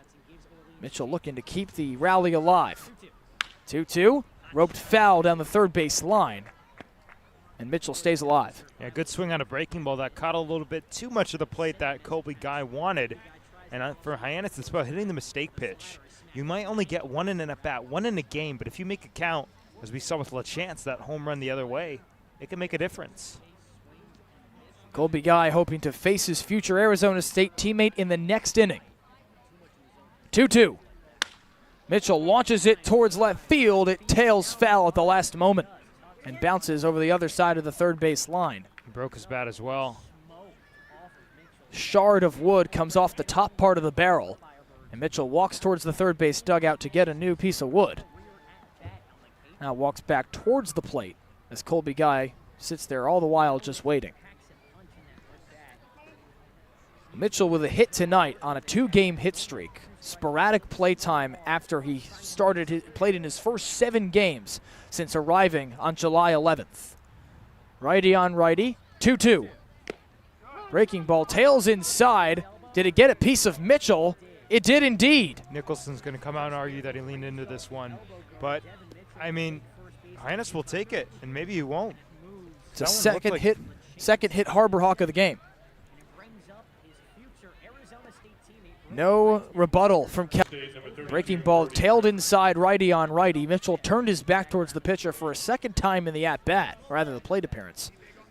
And it just grazed him on the left elbow. Arizona State versus future Arizona State. Brody Briggs versus Colby Guy with 2 on. First pitch. Fastball locates right down the heart for a first strike. Dayton LaChance stands on second after a leadoff walk. Devin Mitchell was just hit by a pitch. 2 outs, top 6. It's 2-2 between Hyannis. A beautiful pinkish orange sunset right over the first base line here at Eldridge Park as the lights are now fully on. Guy peering in for his sign from Ryan McDougal. He dangles his right hand on his right leg, now comes set from the stretch. He fires. Briggs chops this down the first base line. It bounces and spins foul.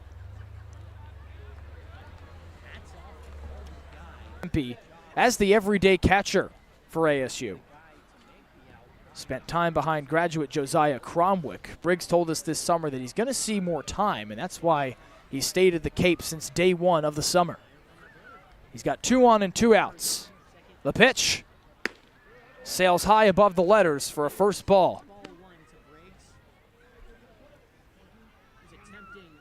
Colby Guy joining Briggs in Tempe out of UNC Asheville. A graduate transfer, spent 4 years. 1-2. Dips low and inside to level the count. 2 balls and 2 strikes. It's a big league take right there from Briggs. That looked like a strike about 90% of the way and then just tailed under the zone. Got the hips going, but he kept the hands back. That's what you like to see, Brody. LaChance with a long leadoff second. 2-2. Tails inside, and it runs the count full. Brody Briggs has done a phenomenal job this season of working walks. Top 5 on the team at 15. Runners will be going. 2-2 upcoming with 2 outs. Here it is. It dips low, and Briggs has worked a walk. He goes from down 0-2, works 4 straight balls from his future teammate Colby Guy, and the bases are loaded in the top of the 6th. Well, it was just your average Brody Briggs at bat, competitive and relentless. That brings a dangerous hitter to the plate.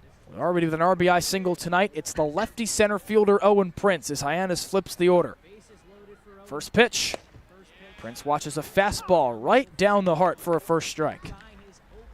LaChance walked to begin this 6th inning. 2 straight strikeouts looking from Schaffner and Bates. Mitchell was hit by a pitch, and Briggs just walked on a full count offering. The top of the 6th is a 2-2 game. Prince does not want it to stay that way much longer. Fastball gets away from McDougal. He doesn't know where it is. Fortunately for him, it spins towards the dugout and stops on the grass, and that keeps everybody at bay. And an excellent job from the Orleans dugout, because he had no idea where that ball was. I thought it got back to the back of his reaction, but they're yelling, feet, feet, feet, feet, feet, telling him it's right where you are. And if he didn't have that, probably he's going to go blind walk in Antarctica. It was a wild pitch for Colby Guy, and if it got away from McDougal, LaChance could have easily come home to score the go-ahead run. 1-1. Sails high above his letters. 2 balls, 1 strike. For Prince, that RBI single comes after a busy day in center field to this point. Through the gap and into right field. LaChance chugs home. He's in. Mitchell gets the sign. He chugs in. Owen Prince back to his old tricks. It's a 2 RBI single, and Hyannis surges ahead 4-2. Well, Owen Prince hitting it where they ain't. They were shifted by the runner to hold him on, it looked like, or just at least up the middle on the shift, and the speed already probably wouldn't have held him to a single if he got there, but able to pierce the outfield for 2 runs. They've been looking for that big hit. Hyannis has not gotten the big hit at many times this season, but Owen Prince has provided it on multiple occasions tonight. 2 singles, 3 RBIs between them. And now a 4-2 Hyannis lead in this critical Game 39 of the summer. Garrett Larson in his debut digs in for a 4th time. The left fielder's only recorded 2 at-bats as he was hit in the 5th. First pitch to him, just below his knees for ball 1. Hyannis takes the lead 4-2 in the top of the 6th against the reliever Colby Guy. Came in for D.C. Brown in this inning, and now Kelly Nicholson trots from his first base dugout towards the mound as the infield joins him. There's a righty in the pen for Orleans, and it looks like it could be a very short outing for Colby Guy.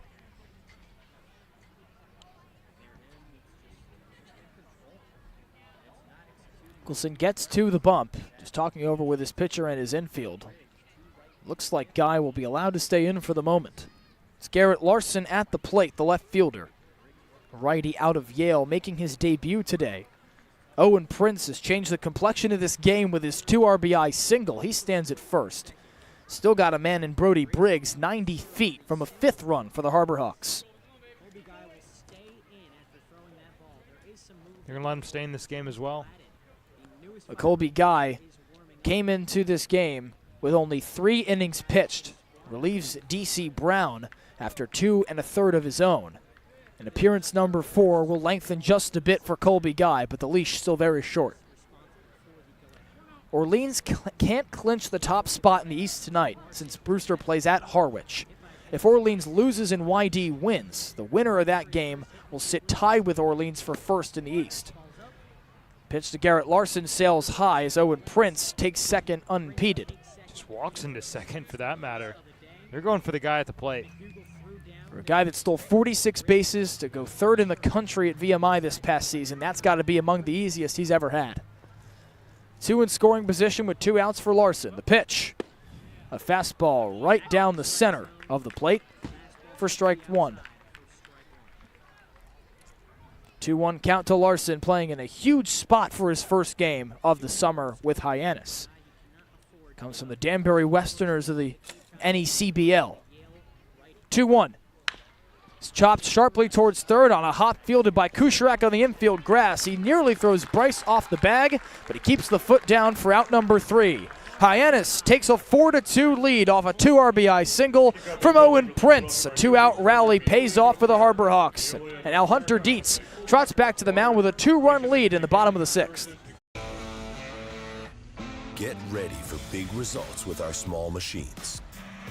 With more power, performance, comfort, and savings, they're ready for every job. And we're ready with plenty of inventory, the best support in the business, same-day parts availability, and locations across the Northeast. So you can always be ready to work. Milton Cat, always ready.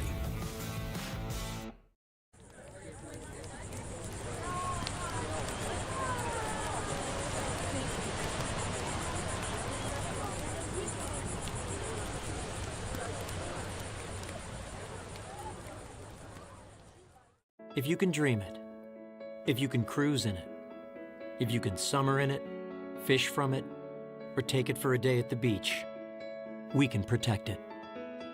The Baldwin Group, protecting the possible. Hyannis has surged out in front as we head bottom 6 here at Eldridge Park. It's 4-2 Harbor Hawks over the Firebirds as Orleans vies for the top spot in the East. Meanwhile, Hyannis playing for its postseason life, and they have brought that kind of energy to this playoff atmosphere at Eldridge Park. Hunter Dietz, the left-hander out of Arkansas, relieved the starter Eddie Copper after 4 2/3. He can finalize the line at just 2 runs allowed, both of them earned, 5 hits across the 5 innings, or the 4 2/3 innings rather, 2 strikeouts and no walks. That follows up a performance at Wareham where he stretched 4 innings and threw a season-high 5 strikeouts. He didn't need the punch-out to succeed tonight. He didn't, and we keep coming back to it. It seems like they play better when they're not striking out as many guys. Hunter Dietz, a guy who's got swing and miss stuff, but of course it's a small sample so far. We're going to see what is the reaction, Hyannis, the pitching, the hitting out of sync. Is it going to be like that tonight? Anthony Potestio takes a first pitch fastball high above his letters for ball 1. It's 5, 6, and 7 due up for Orleans, beginning with the right fielder Potestio out of UC San Diego. 1-0. Fastball clips the inside corner for strike 2, or for ball one, or strike 1 with 1 ball in the count. 0 for 1. Oh boy. Me or him? You. 1-1. This is a fastball that tails beneath his knees for ball 2. Game 39, you're bound to miss the count at some point. It happens. Give us some credit, guys.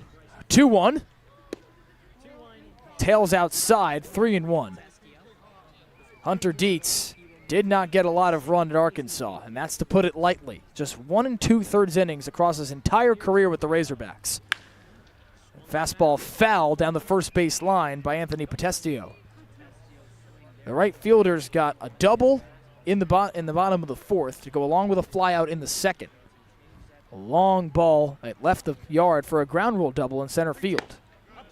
3-2 is upstairs, and Potestio works a leadoff walk. A tying run comes to the plate here in the bottom of the 6th. Well, there's the first walk of the day for Hyannis pitching, and kind of Mitch Carricker, of course, doesn't want to see it. It's good that it happens here in the 6th, considering that's just been the reality of this year for Hyannis, but nonetheless, not good. Third baseman Ryan Kucherak digs in from the right side. Dietz's first offering. Sliced foul over the netting, 0-1. Potestio on base for a 2nd time in a row to lead the bottom of the 6th. 4-2 Hyannis over Orleans, as the Hawks just took the lead in the top half of the frame thanks to Owen Prince. Dietz spins and throws a pickoff move to first as Potestio jogs back in safely. Dietz making appearance number 7, the rising junior out of Arkansas. Limited play time for the Razorbacks. 0-1, skied foul down the first base line and out of play. Really solid crowd out tonight in at Eldridge Park. Very good. All along the hills on each of the baselines, looking to watch the first place Firebirds, winners of 6 in a row entering the night, but trailing to Hyannis here. 0-1, off goes the runner. Breaking ball loops in for a strike. The throw down to second is not in time, and Anthony Potestio swipes a bag.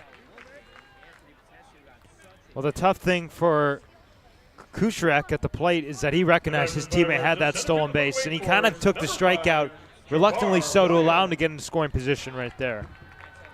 Potestio steals his 8th bag in now 10 attempts to move into scoring position. Nobody out. He's the only man aboard for Kucherak, who strikes out. First pitch, and Javar Williams squares to bunt but pulls it back. 1-0. Second strikeout of the outing for Hunter Dietz. First looking as he struck out Dawson Bryce to end the 5th. 1-0 offering. Square to bunt from Williams again. Breaking ball tails inside. 2-0. Williams is 0 for 2 with a couple of groundouts to Ryan McKay at second base. Bottom of the 6th, it's a 4-2 Hyannis lead. He represents the tying run for Orleans. 2-0. Breaking ball drifts inside, 3-0 to Javar Williams. Definitely not what you want to see from Mitch Carricker, because Dietz was looking so good, especially after falling behind earlier to other guys. Now here, a lot of uncompetitive misses that we keep coming back to. Dietz has already walked a batter this inning. He stands on second in Anthony Potestio. 3-0. Breaking ball finds the outside corner for strike 1. That's the 11th walk of the season for Dietz. He's walked a batter in 5 of his 6 prior appearances coming into the night. Comes set from the stretch, delivers a 3-1. Williams chops it foul down the first base line, and that pushes the count full. Might have expanded the zone right there. It's tough to tell in those left-on-left matchups, but he's just trying to get anything going with the guy in scoring position. kind of a high leverage situation already. It's only the 6th inning. Fastball sitting 93-95 for Dietz. From the stretch, 3-2. Dips low, and it's a second walk of the frame for Hunter Dietz. Javar Williams lays off the full count offering, and 2 are aboard for Orleans. And here comes Mitch Carricker. Hunter Dietz took over for Eddie Copper after 4 2/3. Got out of Copper's mess in the 5th and has since incurred some damage himself. The entire infield comes to the mound to join Mitch Carricker for the conversation. 1 out, 2 on. It's Ryan McDougal, the catcher, coming to the plate. A 4-2 Hyannis lead over Orleans in the bottom of the 6th. And I think Mitch Carricker might just be giving him a talking to. We've seen that a lot recently over the last couple weeks because usually manager comes out, that means it's a pitching change. Of course, he still might make the move, but he didn't initially signal to the bullpen. But you got a favorable left-on-left matchup right here against McDougal. But we'll have to see. A long discussion prompts the home plate umpire, Michael Chuckerman, to walk towards the mound from behind home plate. As now Carricker ends the meeting and the infield disperses to its posts. Brody Briggs, the catcher, staying up there for an extra moment, likely to give Dietz that extra motivation. Also, just to talk about the game plan, what are we going to do with this guy at the plate? He's 0 for 2 with the ground out and the strikeout. What has worked with other guys in Copper on the hill? Because Dietz has faced Copper faced him all both times. First appearance against Hunter Dietz for the catcher Ryan McDougal. Also his first appearance of the Cape League summer, having just been activated 2 days ago. Takes a first pitch fastball high at the letters, 1-0. 2 runners aboard for the Firebirds with the go-ahead run at the plate. 1 out in the inning, a 4-2 Hyannis lead in the bottom of the 6th. Dietz spins and fires a pickoff move to second. It nearly gets away. In fact, it does get away from Charlie Bates. A hit off his back, the runner on second base. That's Potestio. A fortunate bounce to Ryan McKay at second, or else that could have spilled in the center field. And that was a play put on by Brody Briggs. You see the catcher, he flashes the glove down. That means that Dietz has got to spin as soon as he can. Had enough time on the pitch clock. Second pitch is the first strike of the count. Low with the knees with a fastball. Dietz at 6'6", 245. Fastball sitting 93-95, peak at 98. So you can dial up the gas. Looks back at second, now fires. It skips into Brody Briggs, block with his chest, keeps both runners at bay, but it's 2-1. Unbelievable stop from Brody Briggs, and that allows that keeps both runners anchored at their respective bases, because that had wild pitch spell all over it, and then you'd have 2 in scoring position and no double play ball. 2-1. Sliced foul down the first base line. 2 balls, 2 strikes. McDougal, a rising junior at Dayton. He's a native of Taunton, Massachusetts, a mere 30 minutes away from here, except on a Saturday or a Sunday, especially during this time of the summer. You know firsthand, coming from Plymouth today. Dietz is 2-2. Both runners go. Chop towards first. Camacho boots it into right field. Here comes Potestio from third. He trots across. It gets all the way into right. Headed to third. Javar Williams dives ahead of the throw. A blunder for Gabe Camacho has brought Orleans within a run. And also Ryan McKay. That was right to McKay on the deflection, and he just missed it. So that back-to-back mistakes by Hyannis. Well, errors have marred this month for Hyannis. Errorless last night in the walk-off loss just one error last night in the walk-off loss against Harwich, and a couple there do not help Hunter Dietz. It's 4-3 in the bottom of the 6th. And Ryan McDougal reaches with a key chopper to first base. Now Landon Hairston slices the first pitch foul down the first base line and out of play. 1 out in the 6th inning for Hunter Dietz, who's just allowed Orleans to draw within a run, and that's been part of why that ERA is at 9.58. Left fielder Landon Hairston, 0-1. Another pitch, identical foul ball over the press box, 0-2. And this is where Mitch Carricker and Hunter Dietz really want to strike out. Of course, a double play, the most ideal for Hyannis, but be asking for a little bit much. Could happen, but this is the team that could strike guys out. This is where you need it right here. 0-2. Dietz floats a breaking ball right down Broadway for strike 3. It's his second strikeout looking of the inning and a huge second out in the bottom of the 6th. So the ruling on that prior McDougal plays, that's the error on Camacho, but it's also the error on Ryan McKay. So 2 errors in 1 play. The error on McKay sends Javar Williams to third, 90 feet from the tying run. Orleans flips the order, Tyler Myatt digs in. Dietz's first offering a fastball that misses up and away for ball 1. Potestio already came home. He led off the inning with a walk, stole a base in the process. Williams on third, he walked as well. McDougal on first after the error. Dietz's 0-1 offering hits off the batter runner Williams, nearly spills into left field as Schaffner recovers. Ryan McDougal swipes second base. That's the second time tonight a throwdown from Brody Briggs has hit an Orleans runner. And now 2 in scoring position. It's got the makings to be already one of the weirder games of the season. What in the daylights?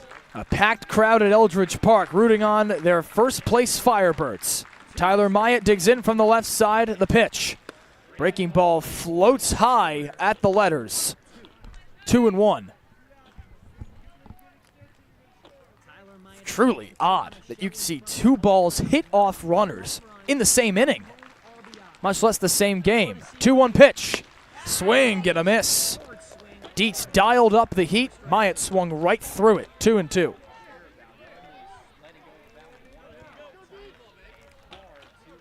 Williams on third, McDougal on second.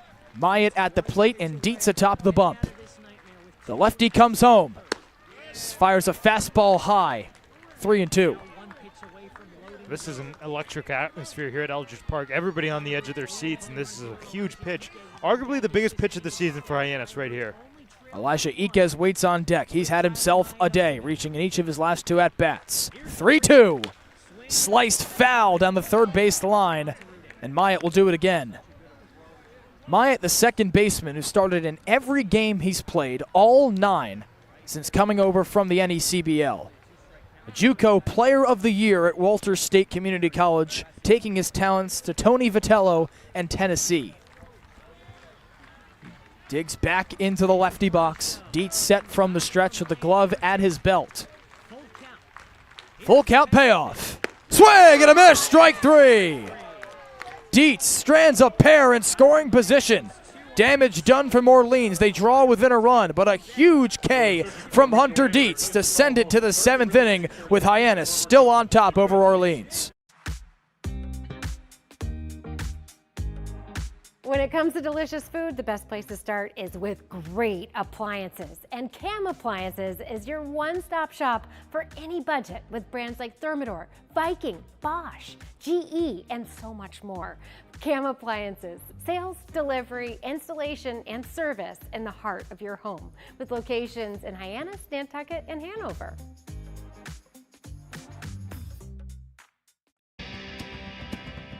If you need to dig, lift, move, grade, clear, or cut, pump, weld, clean, light, and just about anything else, dial up the rental source for the newest and the most reliable equipment in New England. Staffed with equipment and construction experts, Milton Rents, your local source. Top of the 7th, things are getting late at Eldridge Park. Things are getting wild. A weird bottom of the 6th in which Orleans takes the lead off a couple of errors from the Hyannis defense to follow up a leadoff walk from Anthony Potestio. But Hunter Dietz keeps it a 1-run game headed top 7. 4-3 the Hyannis lead over Orleans. 3, 4, and 5 due up to face the right-hander Colby Guy, still allowed to work in relief of DC Brown after he allowed a 2 RBI single to Owen Prince in the top of the 6th that surged Hyannis ahead 4-2. Ryan McKay will lead it off for what could be the biggest 9 outs of the entire season for the Harbor Hawks. And it's crunch time right here. Hyannis wants to win it in their own Falmouth. If you are scoreboard watching, currently on top of Wareham 5-1 in the bottom of the 8th inning. Hyannis, as they cling on to this 4-3 lead, they're going to have to lean on their cohesion, their at-bats, and it's just playing for each other. A Hyannis win, and that Falmouth score doesn't matter. The Hawks clinch the postseason for the second time in as many years under manager Mitch Carricker. First pitch from Guy, and Ryan McKay watches a fastball drift outside for a first ball. Honestly, kind of surprised to see him back out here for this inning. I thought that last inning was what the leash was going to be for Nicholson, but credit where it's due. 1-0. Right down Broadway with a fastball. 1-1. There was a righty warming in the pen during Guy's entire appearance in relief of D.C. Brown in the 6th. No one warming now. 1-1. Breaking ball tails low and outside. 2-1. McKay is 1 for 3 tonight. Struck out in the 5th his last time up, but singled in the 1st. And the man on deck, Gabe Camacho, stranded him. Nobody out, nobody on. The pitch. Swing, get a miss. Guy dialed up the fastball. McKay was late to it. 2-2. Rising junior at Michigan State, the second baseman swings from the left side. The righty Guy comes home and fires a breaking ball inside. McKay scoots out of the way of it to load the count. And these are at-bats that Hyannis will come back to if McKay's able to reach base because it's just so professional. Doesn't panic when he falls behind and tries to work it to his pitch. 3-2 payoff. Launched into left field. The left fielder, Hairston, comes on it. It gets over his head and dunks in front of the wall. McKay takes the turn around first. He chugs into second, slides ahead of the relay from Hairston with a lead-off double. That was actually off the glove over there in left field. He hit it so hard he was not able to hold on, and McKay a hard-earned hustle double as well. It could be a single and an error with Landon Hairston making the mistake in left. Hard hit ball the other way from the lefty Ryan McKay. And the manager Kelly Nicholson emerges from the first base dugout, trots to the mound to take the ball from Colby Guy. The righty out of UNC Asheville headed to Arizona State. Here he's headed to the dugout after just one batter in the 7th. We'll meet the new pitcher after this. When you need to dig, lift, move, cut, or just about anything else, then dial up the rental source staffed with equipment and construction experts. They'll help you get the right machine for the job and make sure it's delivered when and where you need it. With locations across New England and the newest and most reliable inventory, Milton Rents is your local source. When I started teaching on the Cape 30 years ago, you could buy a house on a teacher's salary. But today, teachers, public safety officers, healthcare and hospitality workers, the people who make the Cape work, are struggling to find homes they can afford. And I really worry about the kids who will follow us. I think it's time we learn to do better. If housing on Cape Cod matters to you, join us at capehousingmatters.org. Back at the top of the 7th here at Eldridge Park, Hyannis has a man aboard in run of Maryland. It's James Gladden. Activated just Hyannis 4-3 in the top of the 7th. Firebirds vying for the top spot in the East Division. Meanwhile, Hyannis fights for its postseason life, and Ryan McKay ended the outing for Colby Guy in stunning fashion. And I want to go back to that at-bat as a case study because Hyannis' at-bats over this last week, while they haven't had the wins in terms of consistency, they have been marginally better than what they were in mid and early July. Ryan McKay, a guy who falls behind right there, works it to a full count, and then smokes it as of late. They've looked different at the plate, and they've looked a lot better. An at-bat stunning for the way McKay worked that count. And then, as you at-bat stunning for the way McKay worked that count. And then, as you mentioned, Max flared it the other way and forced Hairston into a difficult run. Flared it the other way and forced Hairston into a difficult run. Ricochets off of his glove and tails all the way to the bottom of the wall. And McKay, not the speedster that Owen Prince might be, the leadoff man, back stepping in to face Gabe Camacho, the first baseman, trots to the plate for a third time. The lefty's got a man on second in baseman, trots to the plate for a third time.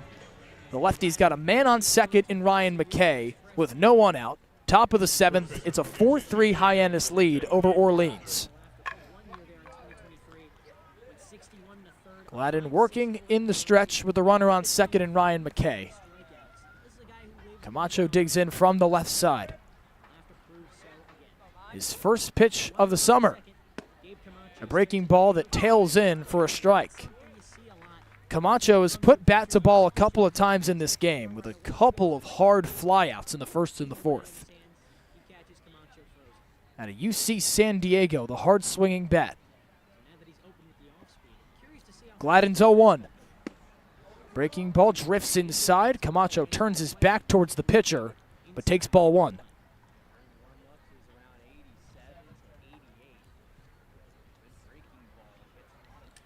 Gladden set from the stretch, staring down McKay at second.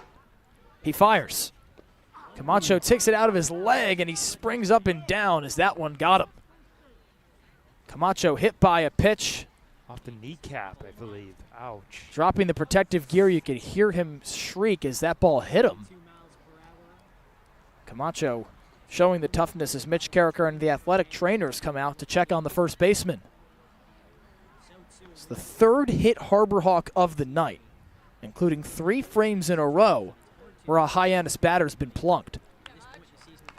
All by 3 different pitchers as Camacho now tests out that left leg and jogs to first base. So 2 aboard and no one out for the man who changed this game with 1 swing of the bat. Dayton LaChance broke the 1-1 tie in the 4th with a launch angle. A true frozen rope. McKay on second, Camacho on first, LaChance at the plate. Gladden comes home and throws a breaking ball way outside. Springs McDougal out of his crouch, 1-0. LaChance walked following that home run and was stranded along the base paths by D.C. Brown, or rather Colby Guy, the reliever, who came in for the righty. James Gladden's 1-0 offering. Fastball dropped by the catcher, Ryan McDougal. It was in for a strike. McKay nearly gets to second base. Camacho's into second. A confusion along the base pass, and Camacho will be caught in a rundown. The second baseman, Myatt, has it. He throws to the first baseman, Bryce, to tag out Camacho. A base-running blunder for the Harbor Hawks. And that just leaves McKay at second with 1 out. They don't have very many base-running stats on the Cape. And in a game like this, when you can take all the insurance you need, that could just... it can't happen.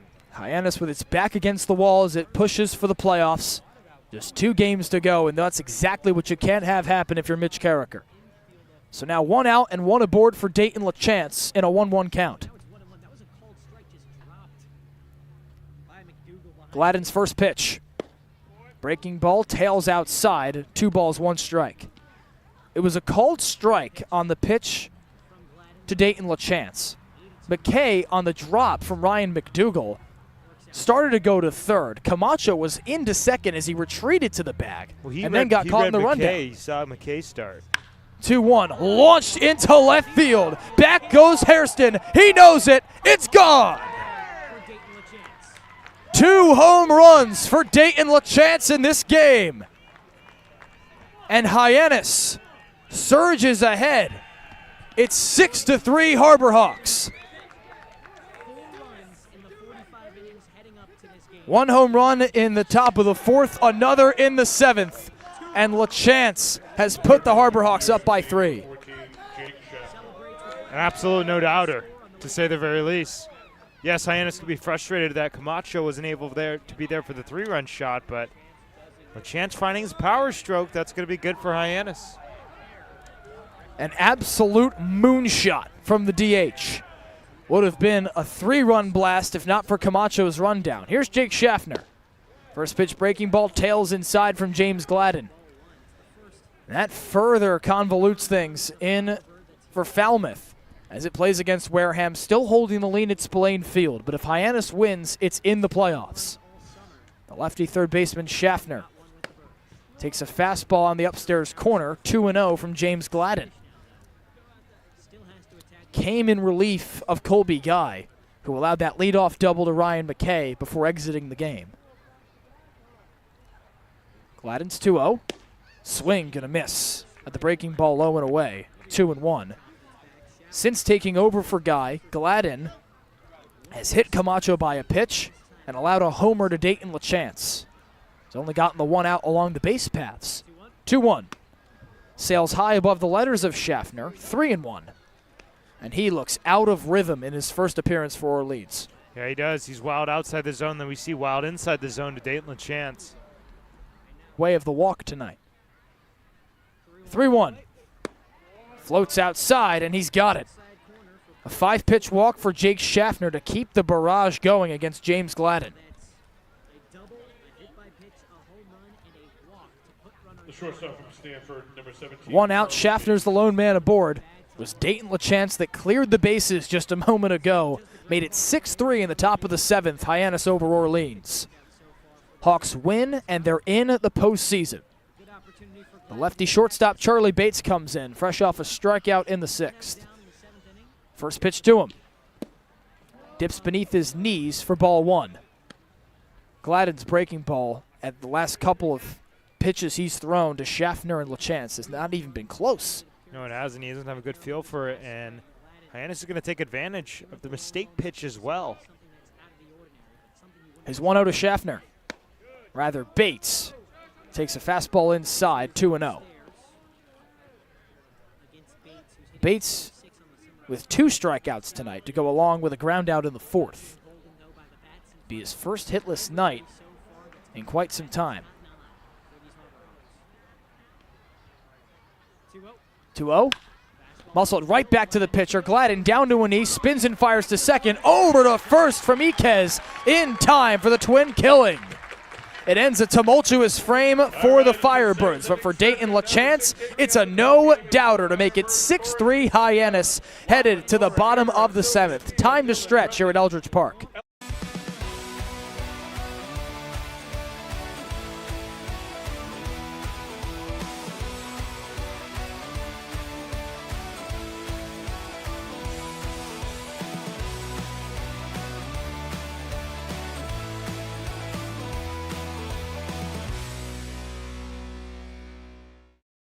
Owning a home means you can protect your family and put down roots in a community you care about. It gives you a place to celebrate the joys of daily living and be together during tough times. But for many on Cape Cod, home ownership is slipping further out of reach.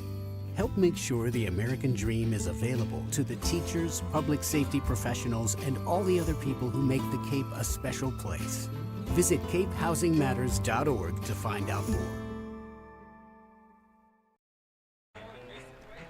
Hope you got up and stretched with us here on the Harbor Hawks Baseball Network. Dayton LaChance has stretched those arms tonight to the tune of 2 home runs. The second one just came in the top of that 7th inning and made it 6-3 Hyannis with a 2-run blast. Not a bad time for his first 2 homers on the Cape after 21 long balls from McLennan Community College this past spring. And a new pitcher taking the bump for Hyannis, ending the day of the lefty Hunter Dietz. It's another lefty newcomer in Sam Gerwal, making yet another appearance after a stellar outing a couple of days ago against Bourne on July 31st. 2 innings, no runs on 1 hit in those 2 innings. 5 strikeouts, his season high. He boasts a 1.23 ERA in 7 1/3, and he comes into a game for Mitch Carricker that he's just looking to get out of and get to the postseason. Well, this guy's been a different animal ever since the 29th versus Cotuit. Walks in each of his first 3 appearances, including 3 on the 24th at Lowell Park against those Kettleers. Then he goes back to McKeon Park on July 29th. 2 innings, then 2 innings against Bourne. No walks in either of those outings, and this has been the difference. This has been the Sam Gerwal that's been dominant.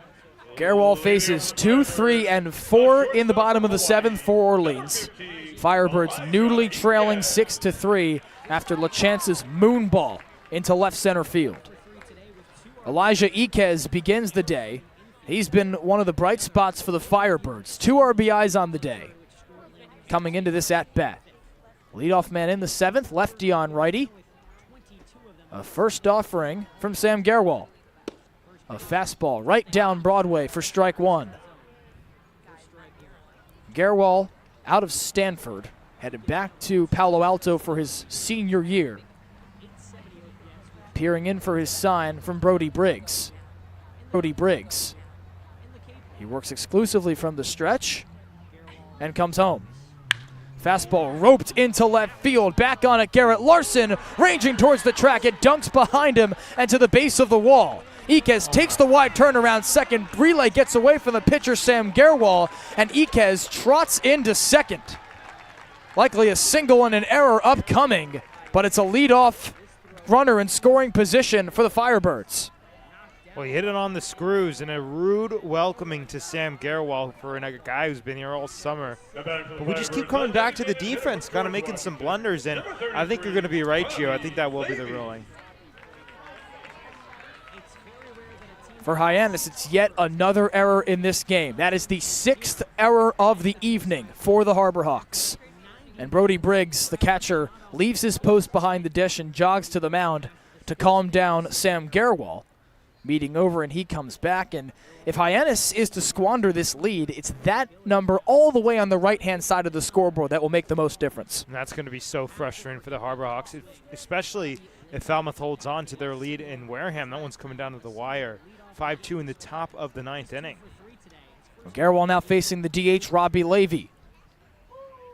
First pitch to him. Breaking ball that floats in for a strike on the inside. So Iquez is awarded the single and an error. It comes from the left fielder, Garrett Larson, on the relay back into the pitcher, or into the shortstop, Charlie Bates. Scooped up by the pitcher, Gerwal, on the ricochet. 0-1 offering. Fastball ripped into left field. It drops in front of Larson, a base hit. Iquez gets the stop sign at third. Larson nearly threw it over the head of Jake Schaffner, and it's a single for Robbie Levy. Got him on the corners with nobody out. Well, Mitch Carricker said if the Harbor Hawks are to lose, and of course that's not what they're thinking about now, but basically if the Harbor Hawks are to have damage inflicted, they don't want it to be self-inflicted.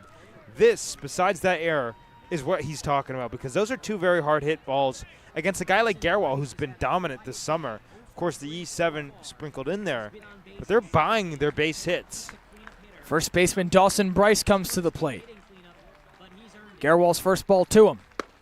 A fastball that misses the inside corner, 1-0. 6-3 Hyannis in the bottom of the 7th, but the Firebirds have the tying run at the plate. On the corners and no one out. The first baseman Bryce swings it from the right side. 1-0 pitch. Fastball tails in, or breaking ball rather, tails inside, 2-0. Bryce, a former Harbor Hawk, trying to torch his former team, is 0 for 3 in the process so far with a strikeout. Gerwal's 2-0 to him. No beneath his knees. Brody Briggs makes a key catch on the lower corner for a 3-0 count.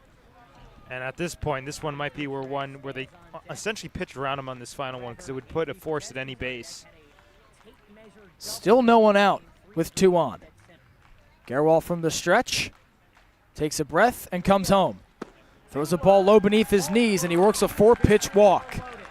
That force does come at any base, but the tying run is aboard for the Firebirds here in the bottom of the 7th. Number 48, Anthony Potestio. And out comes Mitch Carricker, emerging from the third base dugout, walking slowly to the mound to talk with Sam Gerwal. Since relieving Hunter Dietz after his 2 1/3 innings of work, he had 2 singles on his register. Iquez reaches on an E7, and he stands at third base with Robbie Levy now at second after his single immediately after it. And you got another left on left right here against Anthony Potestio, as Mitch Carricker, once again, just a talking to, a coaching. Not electing to go with Blaze Martinez. It's the skipper getting it done. And Hyannis, I guess the play is what the infield wants to do. I assume that they're going to bring the corners in to try to go to a double play that starts at the plate. Middle infielders will probably elect to trade 2 outs for a run.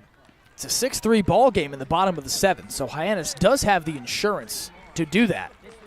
But Potestio trying to bring him back all with 1 swing of the bat. The lefty digs in. Gerwal atop the bump fires. Breaking ball flutters in for a strike on the inside corner. 0-1. Potestio to the plate for a 4th time, only registering 2 at-bats. The ground rule double in the bottom of the 4th with a flyout in the 2nd. And a walk in the 6th. Gerwal's 0-1. Swing, get a miss. Fastball found the inside corner, and Potestio well late. 0-2. Among the bigger outs of the season for Gerwal in these next two, rather all three, here in the bottom of the 7th. Bases are juiced. 0-2. Swing and a miss, strike 3. There's one for Gerwal. It's a 7 strikeout of the game for Hyannis. First of the outing for Gerwal. A little good morning, good afternoon, good night on 3 pitches. We'll go back to the left-on-right matchup right here with Kucherek. But Hyannis now pitching to roll a pair. Whatever Mitch Carricker said had an effect on Sam Gerwal. 1 out, bases loaded for the righty Ryan Kucherek. The lefty Gerwal in the stretch, he comes home. Delivers a fastball inside for ball 1. Kucherek swings it from the right side. The third baseman is 0 for 3 tonight with a pair of strikeouts in the game. Represents the go-ahead run here in the bottom of the 7th. 6-3 Hyannis. Gerwal's 1-0. Breaking ball floats inside. 2 balls, no strikes. Dayton LaChance cranked a home run in the top half of the frame to give Hyannis this 3-run lead. Orleans looking to respond immediately. 1 out, bases juiced. Gerwal delivers a 2-0. Sails high above the letters, and Kucherek barely moves. 3-0. Hyannis wins this game, and it's in the postseason for the second time in as many years under Mitch Carricker. Orleans vying to keep its top spot in the East. 3-0 delivery. Outside, ball 4.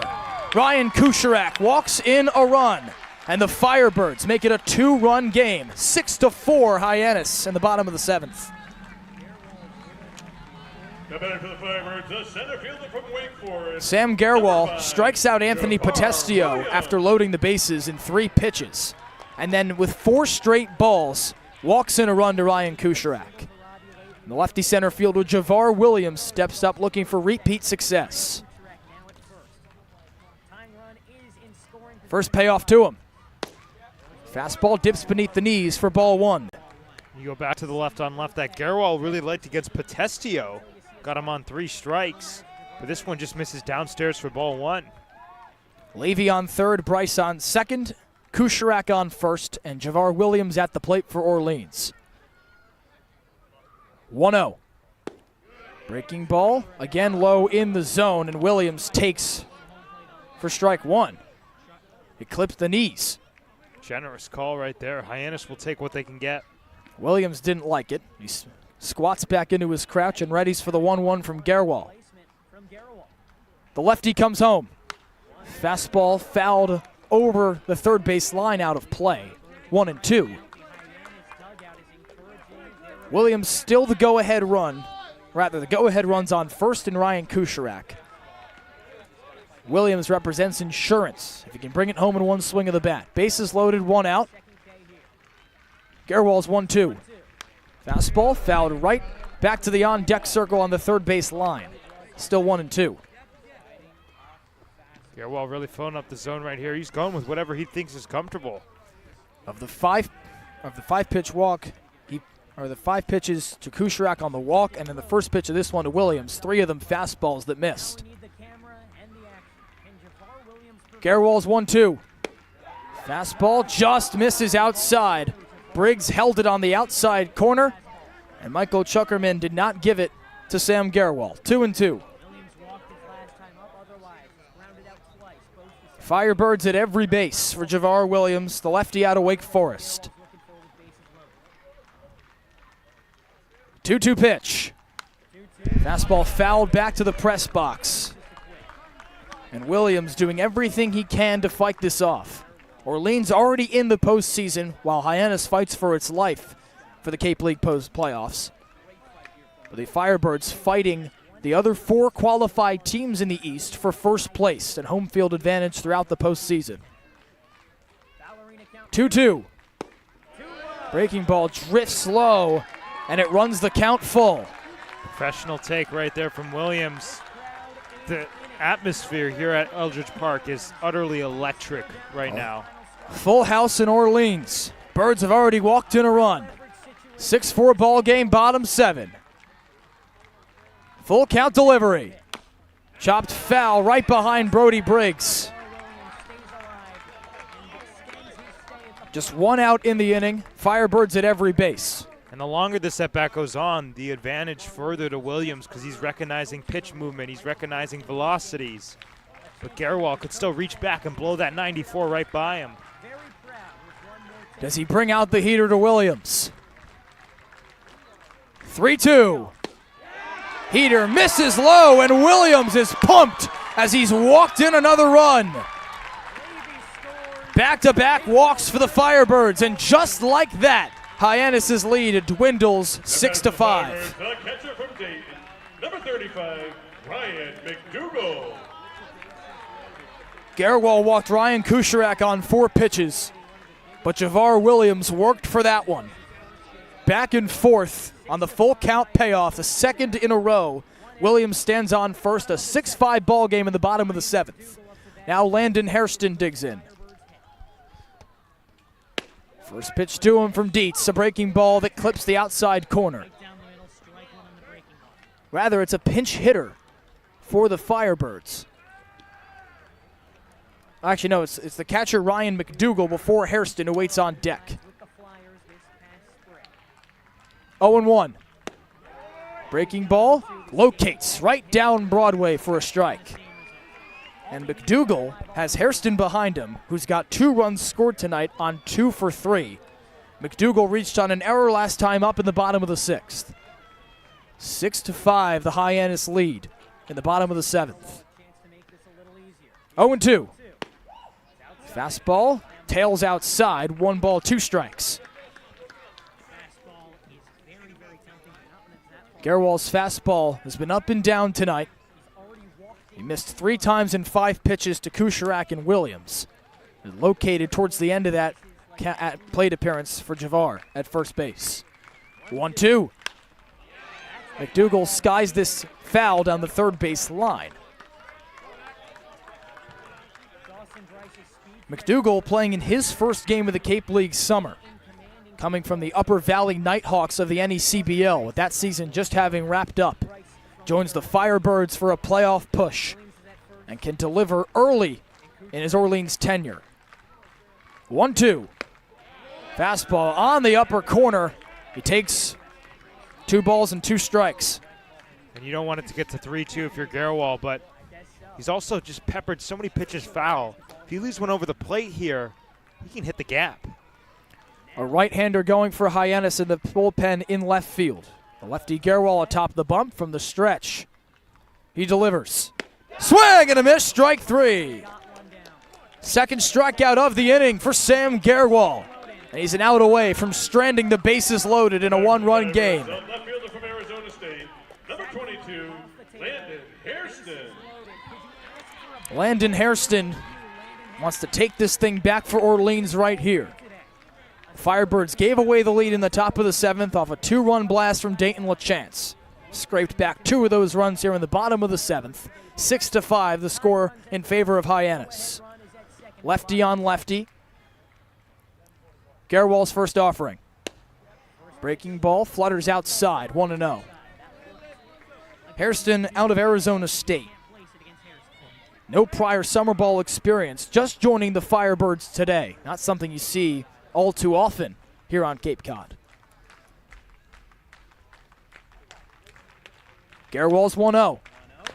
Fastball chopped foul down the third base line. A ball and a strike. It'll be interesting to see how fatigue plays into this. That was Gerwal's 32nd pitch of the innings, 17 strikes. So he's about halfway, 50%. He relieved Hunter Dietz to begin this inning. Worked himself into and now trying to get himself out of trouble. 1-1. Breaking ball floats high above the letters. 2-1.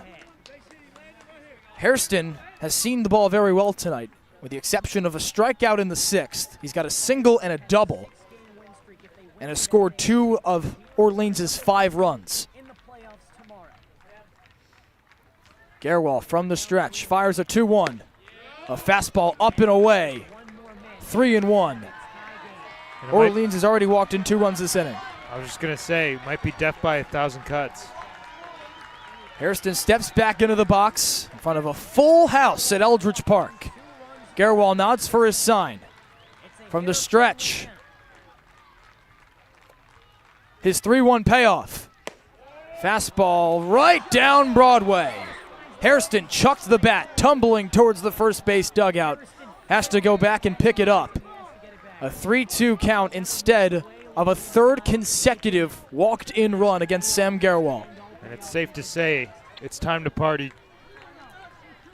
Now more than ever for Hyannis, with its back against the wall. Win and in for the Cape League playoffs. Bases loaded, 2 outs. 6-5, bottom 7. 3-2. Strike 3 called. On the knees, Hairston down looking. And Sam Gerwal stranded the bases loaded. He maintains the Harbor Hawks lead, headed to the top of the 8th. When it comes to delicious food, the best place to start is with great appliances. And Cam Appliances is your one-stop shop for any budget with brands like Thermador, Viking, Bosch, GE, and so much more. Cam Appliances, sales, delivery, installation, and service in the heart of your home, with locations in Hyannis, Nantucket, and Hanover. Here at the Mass State Lottery, we're known for our monster wins. But there's no bigger win than the $1 billion we provide each year to support all 351 cities and towns in Massachusetts. In our game, we know that supporting local businesses and helping communities is how we all win. Because at the lottery, we're all playing for the home team. The Mass State Lottery. Welcome to the state of winning. Time for the top of the 8th after Sam Gerwal. Party time along the base pass for Orleans. Stranded to the bases loaded with a strikeout looking of Landon Hairston. It maintains a 6-5 lead for Hyannis entering the top of the 8th inning. A new pitcher in for the Firebirds to try and get it back to the bats with just 1 run separating these 2 squads. Kai Lexus takes over for Colby Guy, rising senior out of Georgetown, steps into the game as just a second righty to come into this game, 2nd in a row for Kelly Nicholson, and he'll face a part of the order 7, 8, 9 that's been very effective for Hyannis today. It's 8, 9, and 1 rather, with Devin Mitchell, Brody Briggs, and Owen Prince coming to the plate. But nonetheless, your point remains. They have been effective. Brody Briggs has been on twice. Devin Mitchell, he scored 2 runs in this game, a single and then a hit by pitch. I mean, of course, this one had big implications for Hyannis, but this is a treat to be able to call in a game like this. And still not over as well. Orleans walked in 2 runs against Sam Gerwal in that bottom of the 7th inning. Bases were still loaded for Landon Hairston, the left fielder out of Arizona State. Thought he had ball 4 in the full count payoff, but Michael Chuckerman behind home plate had other ideas. And that's now 10 runners left on base for Orleans. That could come back to bite them. Got to give credit to Hyannis. Well, this is the most runs Orleans has scored in a game since July 27th. Of course, the Birds have won 6 in a row. Whether that game on the 27th, a part of that streak. A lot of 1-run finishes for the Firebirds recently. Devin Mitchell, the righty, steps in. And a first offering from Kai Leskis finds the upper part of the zone for a strike. Mitchell, hit by a pitch his last time up in the 6th, was stranded along the base paths, came home to score as part of Owen Prince's 2 RBI single. And a fastball from Lexus takes him off the mound as he jumps to the lower part of the hill, fires a strike, 0-2. 2-pitch mix for Kai Lexus with a slider and a fastball. Led Georgetown with 5 saves this past spring. 0-2. Breaking ball tails away from the zone for strike 1. And Mitchell, having received only sporadic play time after playing 7 consecutive games upon arriving at Hyannis, on a 2-game hit streak, now with a single tonight in the 3rd. Lexus with a long hold, now the pitch. Mitchell slaps the fastball foul into the netting. And players such as Devin Mitchell are going to be critical to a potential playoff push for Hyannis. Hyannis is going to be looking to any sort of firepower they can get throughout the lineup, and this is a guy who can swing it. Going to head up to NC State this upcoming fall. Moving from Florence Darlington Tech. Takes on 1-2 and levels the count after a fastball misses on the upper corner. 2-2. Brody Briggs waits on deck off the heels of 2 consecutive walks in the 5th and the 6th. Then Hyannis will flip the order for a 5th time in this game with Owen Prince in the hole. Devin Mitchell at the plate, 2-2. Swing and a miss, strike 3. A dream start for Kai Lexus to the top of the 8th. He fans Devin Mitchell swinging. The catcher from Arizona State. Just the 5th strikeout for Orleans. And punch-out's a category where Hyannis has struggled this season offensively. That's been dwindling down of late.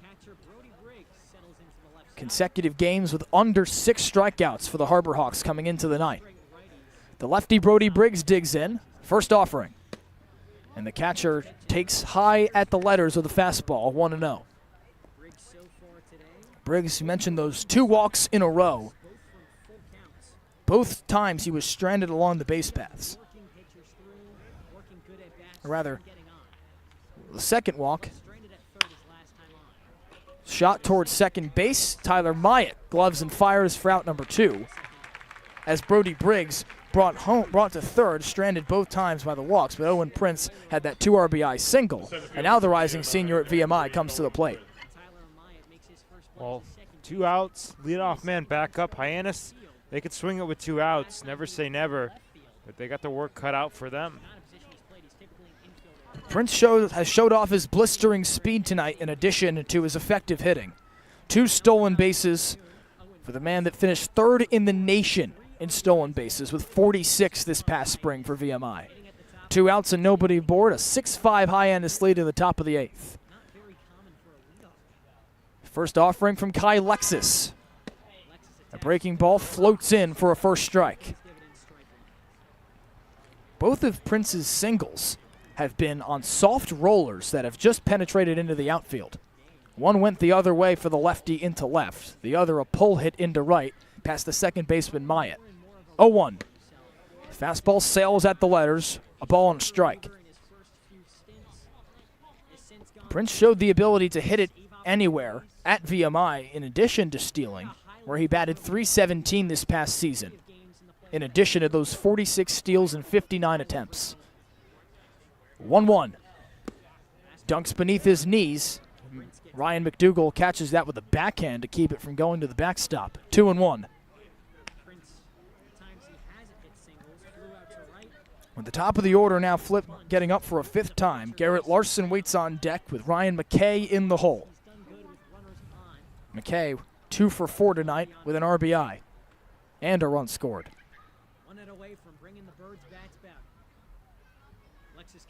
Lexus is 2-1. Drifts above the letters of Prince. In fact, clips the glove of McDougall as it gets to the backstop.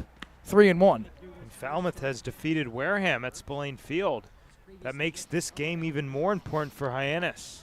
Now if the Harbor Hawks lose, and in essence not holding the 6-5 score, tomorrow will mean quite a bit for Hyannis. 3-1. Check swing and 3-1. He went around, and it pushes the count full on the fastball from Kai Lexus. That would mean that Hyannis and Falmouth, if the Harbor Hawks don't win this game, basically on even ground tomorrow, kind of like a 1-game playoff. But, of course, Mitch Carricker and these guys right here are focused on what's in front of them right now. Hyannis wins, and it's in the playoffs. Lexus is 3-2. Lifted high in the air behind the plate. The catcher McDougall drops the mask and gloves the final out. Kai Lexus faces the minimum in his first inning of work in the top of the 8th. 6-5 Hyannis headed to the bottom of the half of the inning. When you need to dig, lift, move, cut, or just about anything else, then dial up the Rental Source staffed with equipment and construction experts. They'll help you get the right machine for the job and make sure it's delivered when and where you need it. With locations across New England and the newest and most reliable inventory, Milton Rents is your local source. When I started teaching on the Cape 30 years ago, you could buy a house on a teacher's salary. But today, teachers, public safety officers, healthcare and hospitality workers, the people who make the Cape work, are struggling to find homes they can afford. And I really worry about the kids who will follow us. I think it's time we learn to do better. If housing on Cape Cod matters to you, join us at capehousingmatters.org. Bottom of the 8th here at Eldridge Park. It's getting late and it's getting interesting. Falmouth's score is already in. Commodores defeat the Gatemen. With the Commodore win, if Hyannis drops this game that it leads 6-5 against Orleans, tomorrow, the final day of the season, game 40 will have all the importance for Hyannis and Falmouth. Harbor Hawks can avoid that reality if they win right here. 6-5 the score in the bottom of the 8th. Hawks lead the Firebirds. And Mitch Carricker is bringing in his closer after Sam Gerwal stranded the bases loaded following 2 walked-in runs. In comes the right-hander Ryan Spechiak. Stanford teammate to Stanford teammate. Spechiak has been asked for a pair of 5-out saves early this season from Mitch Carricker. The Cape League All-Star has done nothing but dominate this season, and he'll be tasked with facing the toughest part of the Orleans order. 2, 3, and 4 due up for the Birds in the bottom of the 8th. And this is going to be a big one.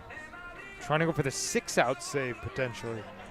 Rather, 1, 2, and 3 coming up. Still a dangerous part of the order, although Tyler Myatt is 0 for 4 tonight with a strikeout. But the JUCO Player of the Year was unbelievable this past season for Walter State Community College. So good that he's going JUCO to D1, staying in the state of Tennessee to play for the Volunteers. The rising redshirt sophomore started in every game he's played in, and behind him, Elijah Iquez with 3 reaches in each of his last 3 plate appearances. Robbie Levy's 3 for 4 with 3 singles, and Dawson Bryce worked the leadoff walk in the 7th. It'll be Myatt first to face Ryan Spechiak. Spechiak, a day 1 Harbor Hawk. And another day oneer here in Hyannis. Brody Briggs, his catcher, leaves his post at the dish, goes to the mound momentarily to talk over strategy with Spechiak ahead of this critical 8th inning. 6-5 Hyannis, bottom of the 8th. Nobody on, nobody out to begin the frame. Hyannis wins, and it's in the postseason. First pitch. Fastball clips the knees. Strike 1. Well, Spechiak coming into this game, as he has so often in these situations, it's appearance number 11 for the Stanford Cardinal.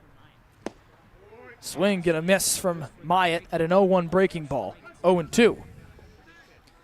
Spechiak 1-1 with a 1.72 ERA and 15 2/3.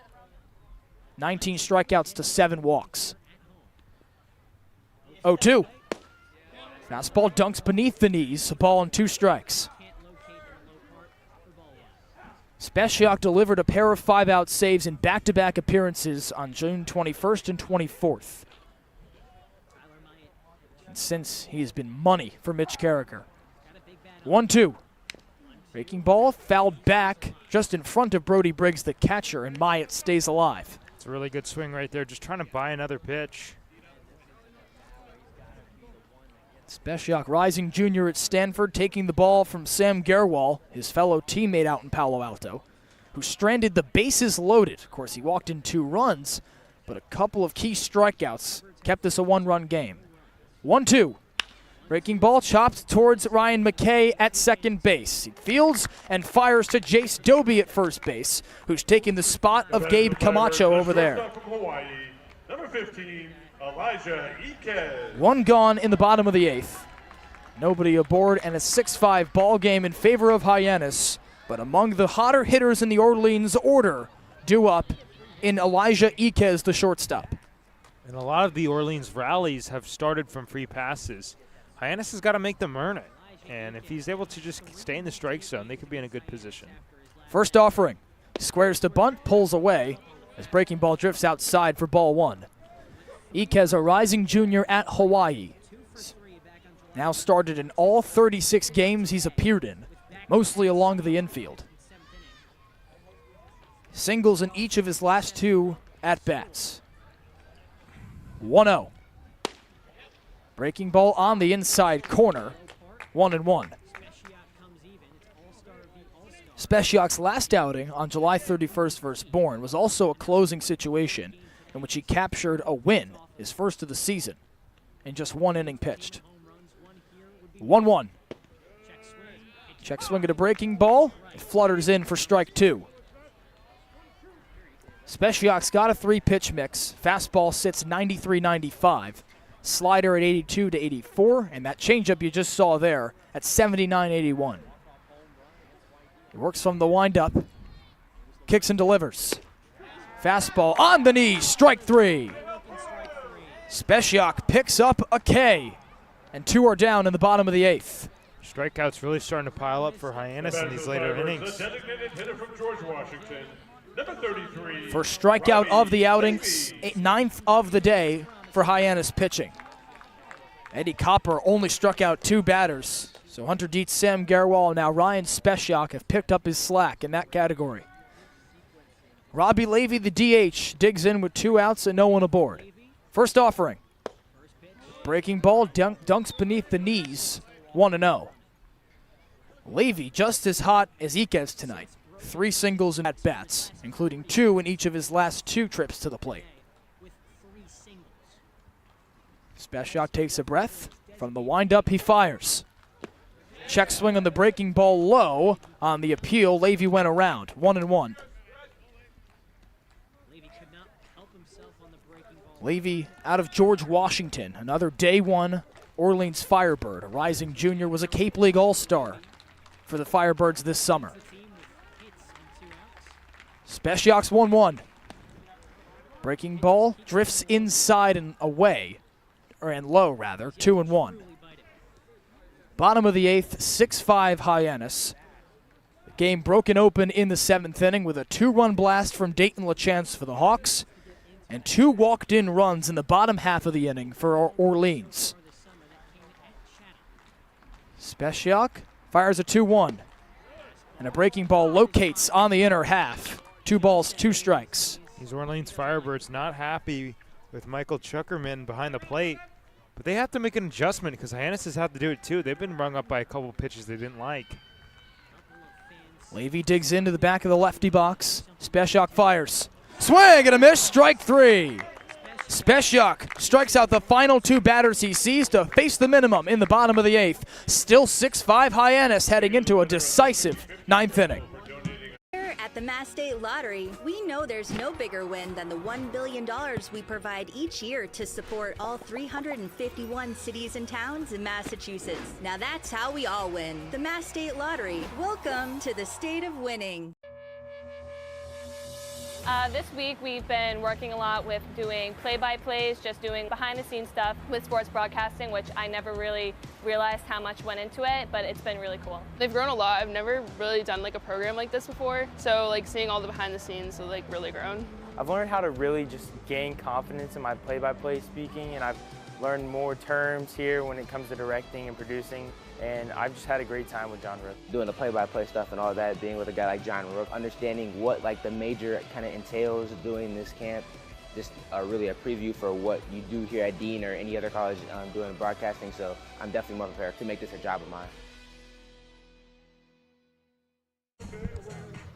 Time for the top of the 9th here at Eldridge Park. 6-5 the score as Hyannis leads Orleans in game 9 of 40.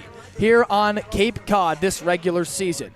The situation remains the same for the Harbor Hawks, despite a Falmouth Commodore win at Spillane Field just moments ago. Hyannis wins this game, meaning it holds on to the 1-run lead, and the Hawks clinch a postseason berth. It'd be the second in as many years here on Cape Cod for manager Mitch Carricker, as he looks to follow up a West Division trophy last summer with a deeper playoff run here in 2025. Meanwhile, Orleans battling for the first spot in the East Division. It sits there coming into the night, but results from across the East Division could render that home field advantage throughout the playoffs difficult for the Firebirds. The playoffs, of course, so much different this year. There's no more one-game playoffs. All of them going to a 3-game series. Could be 2 if a team sweeps, but so important. This game critical for the Firebirds in that hunt for the top spot. 2, 3, and 4 due up for Hyannis, beginning with the left fielder Garrett Larson. Kai Alexis comes home. First pitch from the righty, a fastball that sails high at the letters, 1-0. Larson making his Harbor Hawk debut. Rising junior out of Yale. Just activated yesterday for Hyannis. 1-0. Breaking ball locates on the outside corner, 1-1. Alexis comes into the game in the place of James Gadden, who allowed that damage in the top half of the 7th to Hyannis. 1-1. Breaking ball dunks low, springs the catcher McDougal out of his crouch, and he scrambles to recover. 2-1. I mentioned Larson, a rising junior at Yale. Native of Fairfield, Connecticut, nearby to New Haven. Coming from the NECBL of the Danbury Westerners. 2-1.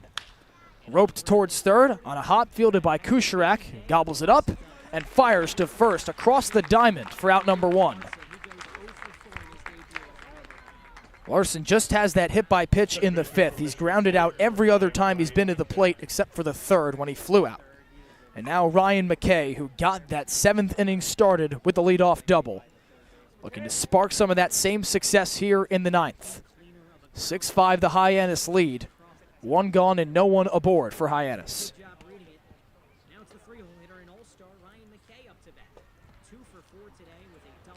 Alexis has his sign, comes set from the stretch. Glove at his belt. He kicks and fires. McKay squares to bunt. Sails it over the netting and foul. 0-1. Not a bad idea, but McKay swinging the hot bat. I say let him run free. He's got the double and the single in this game already. Scored a run in the 7th as well after he let off that frame. Righty on lefty. 0-1. Fastball tails inside, 1-1. McKay, no stranger to this kind of situation. For instance, his only pinch hit appearance came on the 23rd against Harwich. When Hyannis had that 9th inning rally going, he came in for Devin Mitchell, but flew out to end the game. Alexis 1-1. McKay launches it foul down the third base line. That'll find the highway. Route 28 runs down the third base line here at Eldridge Park. Always risky for cars.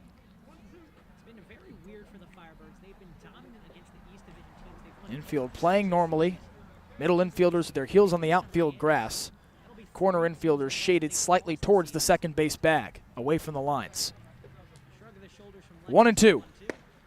Fires a breaking ball inside. McKay scoots out of the way. 2-2. These Ryan McKay at bats. They go deep. He falls behind early. But then he doesn't panic. He stays in there, tries to get to a favorable hitter's count. But he also just looks for his pitch, something to drive, something to bring to the gap. Alexis set from the stretch. Jace Doby, the pinch hitter, waits on deck. 2-2. McKay tips it into the mitt. Strike 3. It's a second K of the outing for Kai Alexis. A 6th of the game for the Firebirds. 2 gone in the 9th.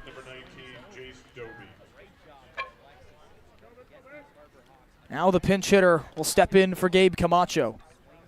Camacho in his last plate appearance hit by a pitch, painfully so, off the inner right leg.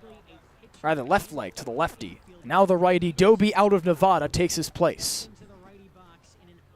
6-5 the score for Hyannis in the top of the 9th. First pitch, a fastball that locates on the inside corner, 0-1. Doby puts that left foot way on the back chalk, which is almost non-existent now in the righty box. Opens up that stance to turn on the ball. 0-1. And a breaking ball misses outside. Doby barely moves. 1-1. And Doby, a good player to have in this spot, should Camacho be unable to go at first base. 3-game on base streak coming into this game. 1-1 offering. Another breaking ball, another pitch outside, nearly in the lefty box. 2-1. Good plate appearance so far, and you got to stay on your feet. Guys never know when they're going to be needed off the bench. Of course, coming in defensively for Camacho, staying in as a hitter, he's got to lock in on a game that he didn't think he was going to be playing. 2-1. Doby checks the swing, but the breaking ball locates anyways. 2-2. And for Kai Alexis, it is imperative that he retires Doby on this pitch or in the next couple of pitches, because Dayton LaChance, with 2 home runs in the game, stands on deck. Infield in no doubles defense. 2-2 upcoming, 2 outs. The pitch. Dips low and runs the count full as Doby takes. Breaking ball from Lexus has missed to that spot now 3 times in this plate appearance for Jace Doby. And he's going to want to go after Doby with the guy on deck and LaChance, who's already popped 2 homers. The kind of situation where an intentional walk comes into play. 3-2, swing and a miss, strike 3. Lexus avoids the possibility altogether, facing the minimum in the top of the 9th. His Firebirds have 3 outs to reclaim a 1-run lead that Hyannis takes into the bottom of the 9th. When it comes to delicious food, the best place to start is with great appliances. And Cam Appliances is your one-stop shop for any budget with brands like Thermador, Viking, Bosch, GE, and so much more. Cam Appliances, sales, delivery, installation, and service in the heart of your home, with locations in Hyannis, Nantucket, and Hanover.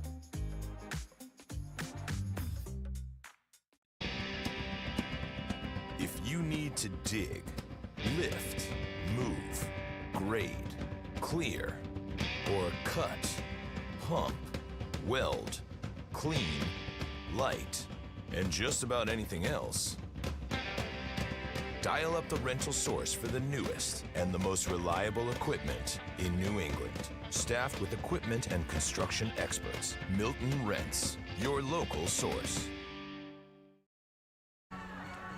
3 outs remain for Orleans. The Firebirds trail the Harbor Hawks 6-5 here at Eldridge Park. Atop the bump for Mitch Carricker and Hyannis as it fights for its postseason life. Win and in for Ryan Speciak, the closer out of Sford. Faced the minimum in his first inning of work in the bottom of the 8th, but he's got 4, 5, and 6 coming up for the Firebirds. Dawson Bryce, Anthony Potestio, and Ryan Kucherak. Lefty, righty, righty for Kelly Nicholson and Orleans. The Birds already clinched the playoffs a couple of days ago, now vying for the top spot in the East Division as they enter the night atop that division at 45 points. With the results tonight, this game means a heck of a lot for the guys in the first base dugout as they look to secure first home field advantage throughout the postseason. Orleans winners of 6 in a row coming into the night. Hyannis looking to snap the streak for a postseason berth. Speciak's first ball. Dawson Bryce jumps on it right away, fouls it over the third base side, and it finds some grass out of play. 0-1. Bryce, the first baseman, batting cleanup. Facing his old team as a former Harbor Hawk. Walked his last time up in the 7th as part of an inning that saw 2 walked-in runs for the lefty out of Hyannis, Sam Gerwal. 0-1. Swings and sliced into right field. Devin Mitchell, it dunks in front of him, a base hit. A dream start for Dawson Bryce. It's a leadoff single, and the tying run is aboard. Now back for the Firebirds, the right fielder from UC San Diego. Parker Brocious is in right for Devin Mitchell. The switch made just before the 9th inning as Mitchell comes out of the game after 2 plate appearances, 3 at-bats, just 4 plate appearances with a hit by pitch in the 6th. Brocious had a Georgia Tech, an experienced Harbor Hawk, having played 2 summers here. Now the lefty Anthony Potestio to the plate for First pitch. Breaking ball, misses the outside corner, 1-0. Dawson Bryce's leadoff single, his first hit of the game. Represents the tying run. 6-5 Hyannis, bottom 9. Nobody out, and just Bryce on base. 1-0 offering, locates to the fastball for strike one. Speciak hasn't always gotten out of this situation unscathed. On the 29th against YD, allowed the walk-off 2 RBI single to come through. 1-1. Fires a fastball on the zone at the knees. Just clipped him for Anthony Potestio, who's unhappy with the call from home plate umpire Michael Chukerman. Ryan Kucherak waits on deck. He walked in the first run of that 7th for Orleans. 1-2. Breaking ball floats above the zone to level the count 2-2. Kucherak's got 2 strikeouts. Rather, Potestio has 1 strikeout, walk in the 6th with a stolen base, and a ground rule double in the 4th. It's Kucherak with a pair of strikeouts and the RBI walk. Bryce leads off from the stretch. Delivers a breaking ball foul into the Hyannis dugout, third base line.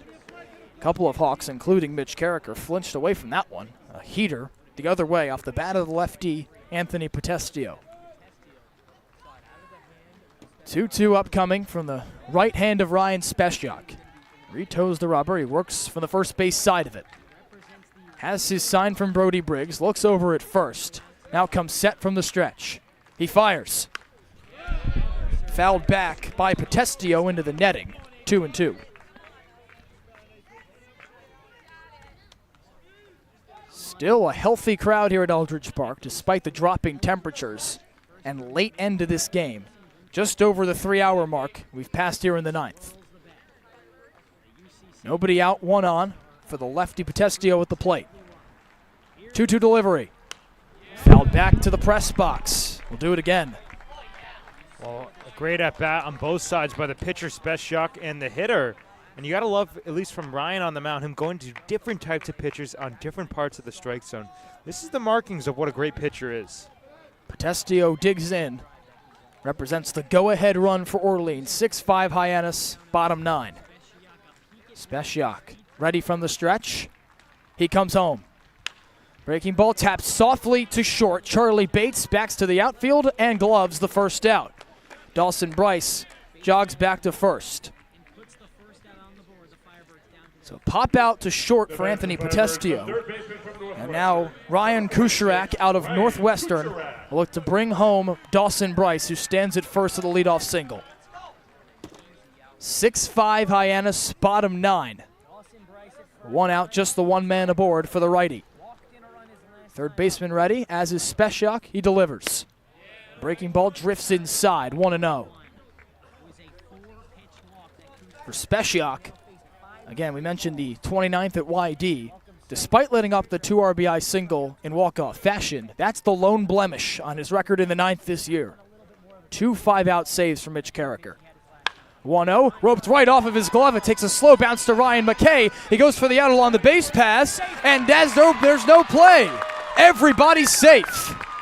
Dawson Bryce dives ahead of the tag as McKay had to come into the infield to glove it, and as does Ryan Kucherak. He beats out the throw. Well, what the heck just happened? And Ryan McKay, he did all he really could. That ball was a slow ball off of the glove of Speciak, so it changed direction. And Brody Briggs doing what he has to do. He's got to calm his pitcher down.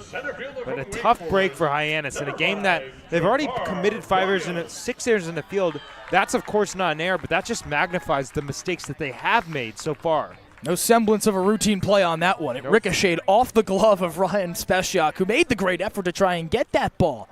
And Ryan McKay had a super long run that took him to a couple feet shy of the mound on the infield grass. Went wisely for the tag of Dawson Bryce, who was way in ahead of the throw at second. Kucherak beats it out. So now the lefty center fielder Javar Williams digs in with a pair on and 1 out. Speciak comes home. And he takes the first pitch he sees and launches it into right field. Parker Brocious ranges to the alley and makes the catch. It's shallow enough to keep Dawson Bryce at bay at second. And now Hyannis just 1 out away from the postseason. Biggest at-bat of the year coming up, and it's kind of poetic. It's all come down to this for the Harbor Hawks. Lots of ups and downs, especially against this Orleans team. Last time they were here at Eldridge Park, they were playing their best baseball. Now they've been blundering. In an up-and-down month for Hyannis, that will all become an afterthought if Ryan Speciak gets this out. The catcher, Ryan McDougall, at the plate. First pitch. Fastball low for ball 1. Dawson Bryce at second with the leadoff single. Ryan Kucherak at first with the infield single after the first out. Speciak's 1-0 delivery. Breaking ball floats high. It springs Brody Briggs out of his crouch and keeps both runners at bay. 2-0. 2 outs, just those 2 guys on. 6-5 in favor of Hyannis in the bottom of the 9th. Win and in for the Harbor Hawks. And also snap a 6-game win streak for the Firebirds with 1 more out. 2-0. Breaking ball locates on the inner corner. Strike 1. If Ryan McDougall can stay alive, it's Landon Hairston on deck for Orleans, who seeks redemption after striking out with the bases loaded in the bottom of the 7th. 2-1. Roped towards first. Doby fields it off a hop. It spills into right field. He gets the turn. Dawson Bryce will trot across the plate, and Orleans has tied it in the 9th. A game marred by errors for Hyannis. Adds another to level the score at 6 in the final frame. It was a tough play. We'll have to see what the official ruling is. It almost ate him up there at first base. And if that isn't an error, that would be 7 on the game, which is quite simply inexcusable. But I would assume because it was hit so hard, it kind of ate him up. Might see a single there, considering it's also the home scorer. Could go either way, but it's a first trip to the base pass in a Firebirds career for Ryan McDougall, having just been activated yesterday. First pitch to Landon Hairston's outside. The go-ahead run is 90 feet away for Dawson Bryce. McDougall's awarded the single, deflected by Jace Doby into right field. Was a difficult play, really could have been either way. 1-0. Speciak delivers a fastball beneath the knees. 2-0. So a run that does go on his register, having 3 saves this season, 2 of them lengthening past the 9th inning for 5-out saves. Here he was asked for 6, and he can deliver by sending this to extras. 2-0. Fouled over the backstop, 2-1. For Speciak, it's a difficult break. An even tougher one for Jace Doby over at first. A laser from the lefty McDougall. Ricochets off of his glove into right field. And Dawson Bryce scores from second. 2-1. Drifts inside with a breaking ball, and Hairston scoots out of the way. 3-1. Now the pitch count really starting to rise for Ryan. 35 pitches, 23 strikes. And he's not going to be available tomorrow. So this is do or die for Mitch Carricker. He wants him to finish this one out. At least, of course, send it to extras. Falmouth's already in the books for the win. Hyannis needs a win to clinch tonight. 3-1. Swing, gonna miss. Strike 2. And after all that, Speciak still a strike away from sending this to the 10th. He pulled the string, and people are going to be in motion. Runner on first will be moving. But that won't matter. Tie game. If that run scores, it's over. Forces it second, third, and home for the defense. Runners on the corners, 2 outs. 3-2. Chopped softly towards Jace Doby. He fields easily his position and steps on the bag. But Orleans scrapes across the tying run. 6-6 and extra baseball on deck here at Eldridge Park. When it comes to delicious food, the best place to start is with great appliances. And Cam Appliances is your one-stop shop for any budget with brands like Thermador, Viking, Bosch, GE, and so much more. Cam Appliances, sales, delivery, installation, and service in the heart of your home with locations in Hyannis, Nantucket, and Hanover. Here at the Mass State Lottery, we're known for our monster wins. But there's no bigger win than the $1 billion we provide each year to support all 351 cities and towns in Massachusetts. In our game, we know that supporting local businesses and helping communities is how we all win. Because at the lottery, we're all playing for the home team. The Mass State Lottery. Welcome to the state of winning. Top of the 10th at Eldridge Park, Orleans scrapes across the tying run against Ryan Speciak. A doubly difficult feat given that Hyannis' closer came into the game. But after a leadoff single from Dawson Bryce, he was plated on an RBI single from Ryan McDougal.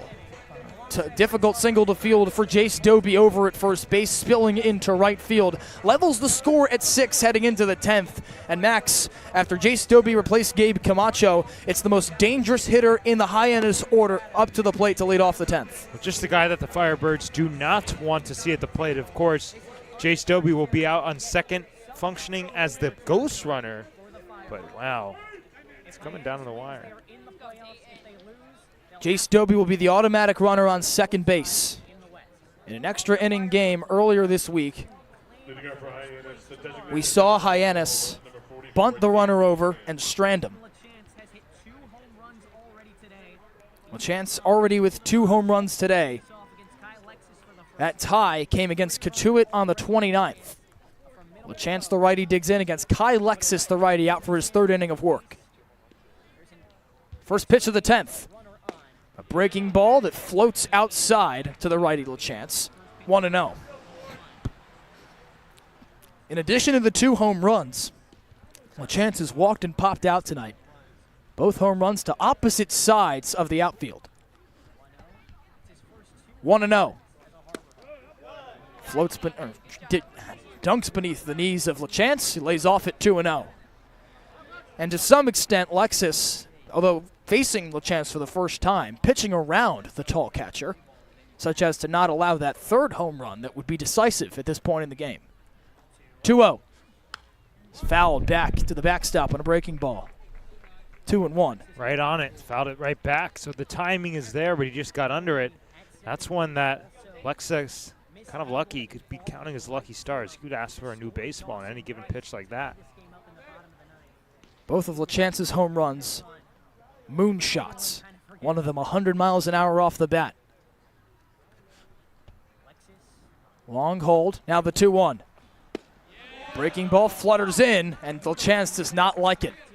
Takes a lap outside the righty box, exchanges words with home plate umpire Michael Chukerman, and it's 2-2. Digs back into the righty box, swinging the hottest bat in either order. Lexus looks back at second, now comes home. Check swing on the inside on the appeal. He did not go around. Pushes the count full.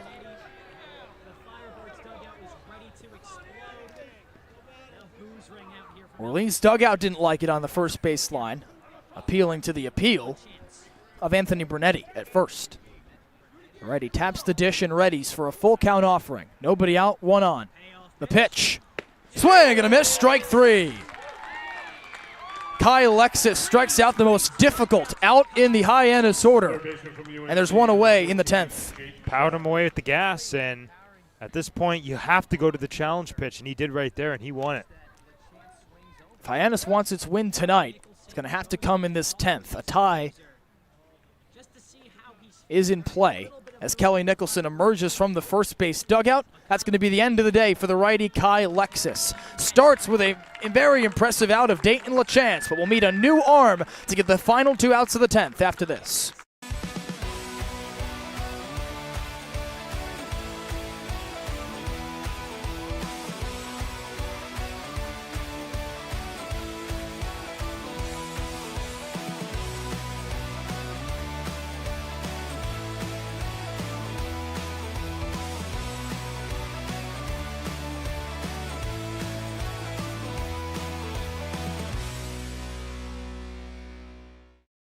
Owning a home means you can protect your family and put down roots in a community you care about.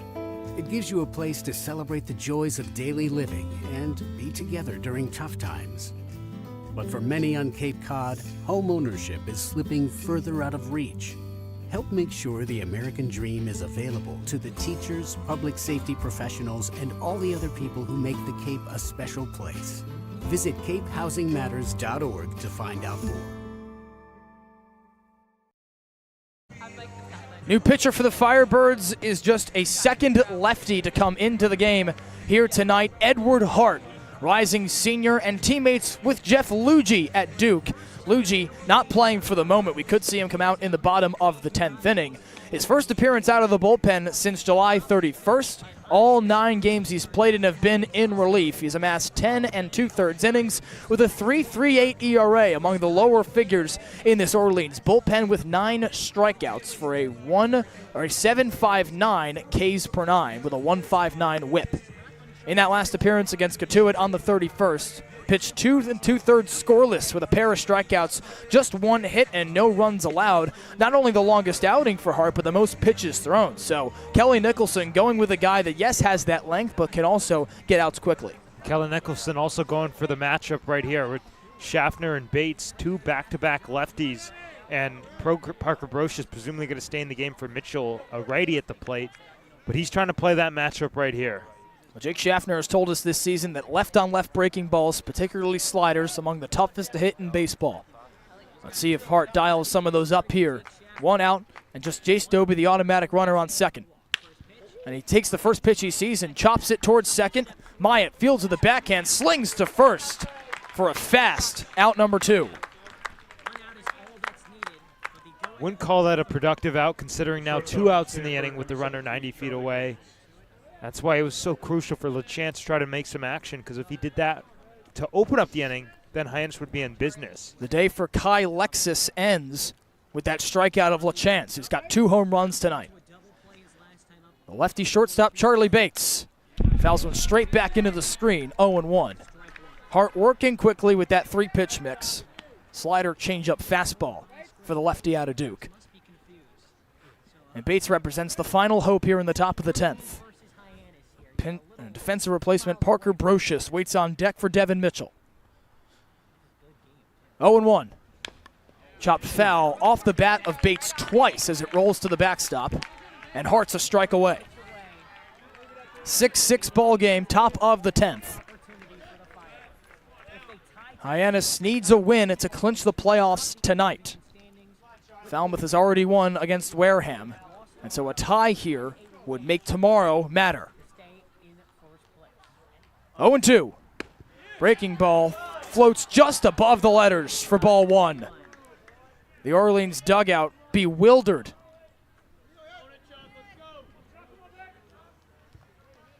But still ahead in the count for Ed Hart. Comes set from the stretch. 2 outs, the pitch. Swing and a miss, strike 3. He gets a couple of outs quickly and sends it to the bottom of the 10th. Orleans with a chance to win it. When it comes to delicious food, the best place to start is with great appliances. And Cam Appliances is your one-stop shop for any budget with brands like Thermador, Viking, Bosch, GE, and so much more. Cam Appliances, sales, delivery, installation, and service in the heart of your home, with locations in Hyannis, Nantucket, and Hanover.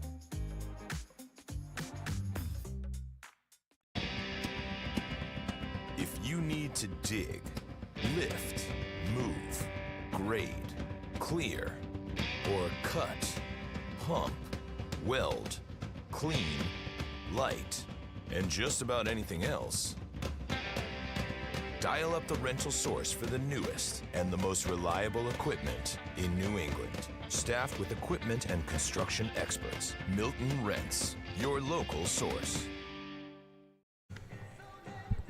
Final 3 outs of the game, and regardless of the outcome, Orleans feels like it scraped away a victory. At one point, the Firebirds trailed 6-3. And since Orleans stormed back to plate 3 runs in the final 3 innings, 2 walked in, 1 on an RBI single from Ryan McDougal. And it's a 6-6 ball game between Hyannis and Orleans. Let's remind you of the situation before this decisive bottom of the 10th inning. Top of the order due up for Orleans to face the righty Ryan Speciak, just stretching to the 5th, is a 3rd inning of work for the 2nd time this season if he's able to get through it. Myatt, Iquez, and Levy due up for the Firebirds. If Hyannis can no longer win this game, so they cannot clinch the postseason tonight. If it gets away with the tie, Falmouth will have a chance to clinch the postseason tomorrow with a win and a Hyannis loss, since the Commodores own the head-to-head on winning, own the tiebreaker on percentage over Hyannis. If Orleans were to win a 7th in a row in this bottom of the 10th, it would move further into the East Division standings, and Hyannis would have a decisive day tomorrow at home. First pitch, swing and a miss from Tyler Myatt at the breaking ball from Ryan Speciak. Automatic runner is Landon Hairston at second base, the last out of the 9th after Speciak struck him out. Righty comes set from the stretch, lefty at the plate and Myatt. 0-1. Breaking ball tapped towards Jace Doby. Full extension dive to save that ball from going into right field, and he jogs back to the base himself. But it moves the automatic runner 90 feet away and 2 outs to work with for the Firebirds. Quite simply a game-saving play. If that got to the outfield, that's the game. Hyannis will bring their infield in. Their outfield's going to be as close as possible because a sac fly doesn't do them any good. They cannot let the bloop happen. Everybody's going to be close. A player coming to the plate that knows a thing or two about walk-offs. Elijah Iquez hit a walk-off home run 3 days ago to beat Chatham here at Eldridge Park. Trying to deliver once again for these fans. A man on, 1 out, the pitch. Breaking ball just sneaks into the zone for strike 1. Speciak gave up a run in the bottom of the 9th. A rocket at Jace Doby over at first from Ryan McDougal spilled into right field and allowed Dawson Bryce to score the tying run. 0-1. Swing, get a miss from Iquez. Hughes get to a 2-strike count right here. If they can get the strikeout here, everybody can relax because then the infield can go back. Infield taking the risk of playing in all 4 infielders with their toes on the infield grass. A bloop single would win the game for the righty shortstop Elijah Iquez. Speciak has his sign. From the stretch, he's set. He deals. Breaking ball drifts low and away. 1-2. Speciak leads the Hawks with 3 saves this season, 2 of them in back-to-back outings on the 21st and 24th of June. Both 5-out saves. 1-2. Breaking ball outside again, similar spot, 2-2. It wouldn't be the end of the world if Iquez were to reach base, because that would put double play ball into form. But I would presume if he gets on first, they might just load the bases and potentially walk the guy on deck. Robbie Levy stands on deck, 3 for 5 tonight with 3 singles. 2-2. Breaking ball on the inside corner for strike 3. Iquez walks with his head down towards the first base dugout. And now 2 outs and the man aboard third for Robbie Levy. Mitch Carricker emerges from the third base dugout and walks towards the mound. He did a similar move last time if he were to pull Speciak here. On the 27th of June, he brought in Eddie Copper, oddly enough, tonight's starter, for the final out of a Hyannis win here at Eldridge Park. The decision here is his biggest of the season.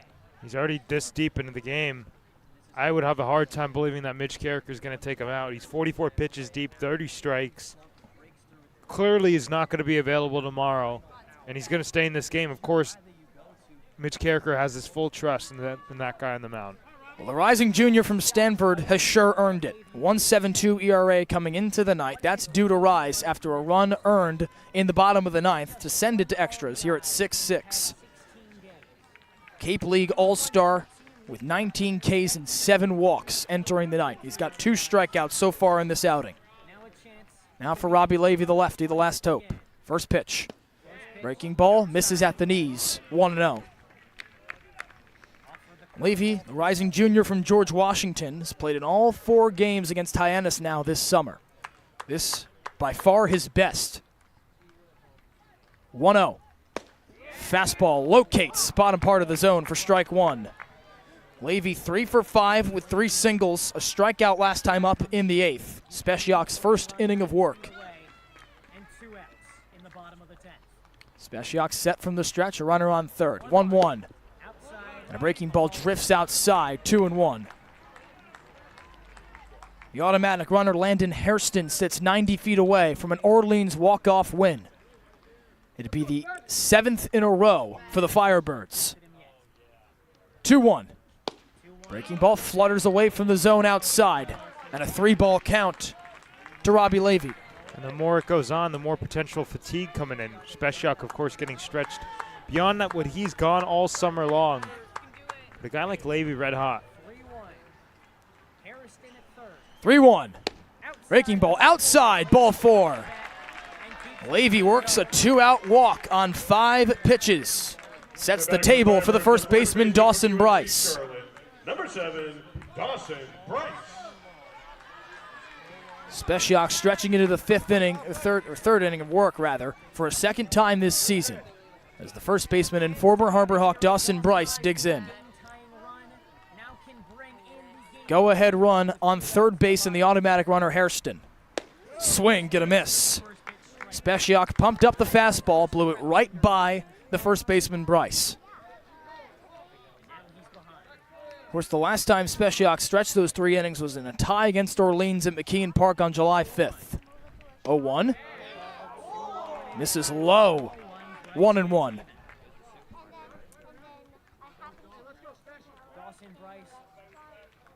Spechiak struck out 3 and didn't allow a run against the Firebirds then. Runners on, 1-1. Roped into right field. It dunks in the alley for a base hit, and the Firebirds have won 7 straight. Landon Hairston scores from third with ease. It's a walk-off RBI single for Dawson Bryce.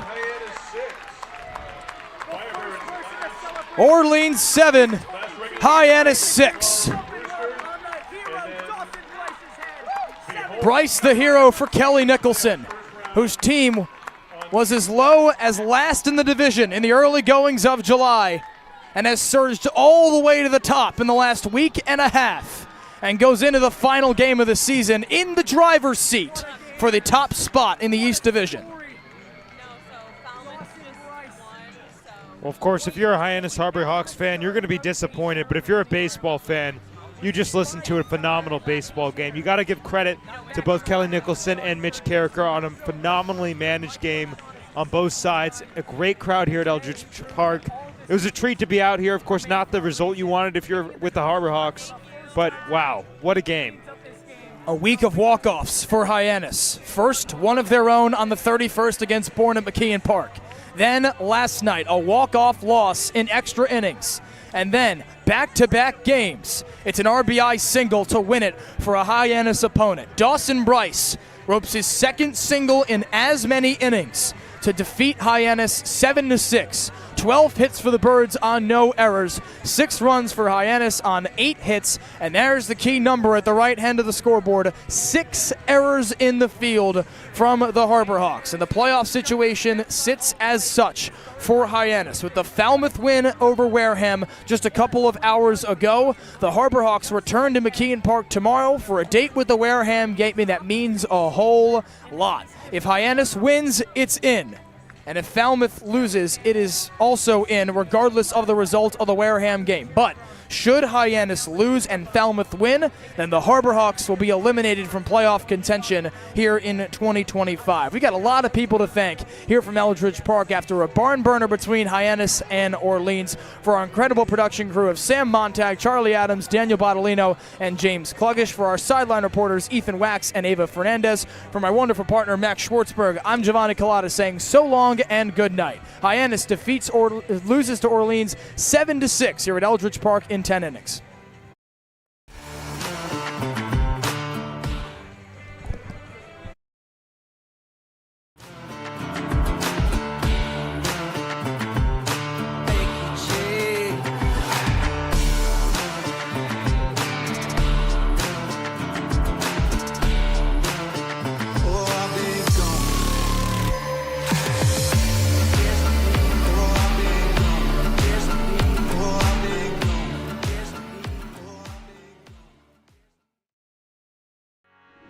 Here at the Mass State Lottery, we're known for our monster wins. But there's no bigger win than the $1 billion we provide each year to support all 351 cities and towns in Massachusetts. In our game, we know that supporting local businesses and helping communities is how we all win. Because at the lottery, we're all playing for the home team. The Mass State Lottery. Welcome to the state of winning.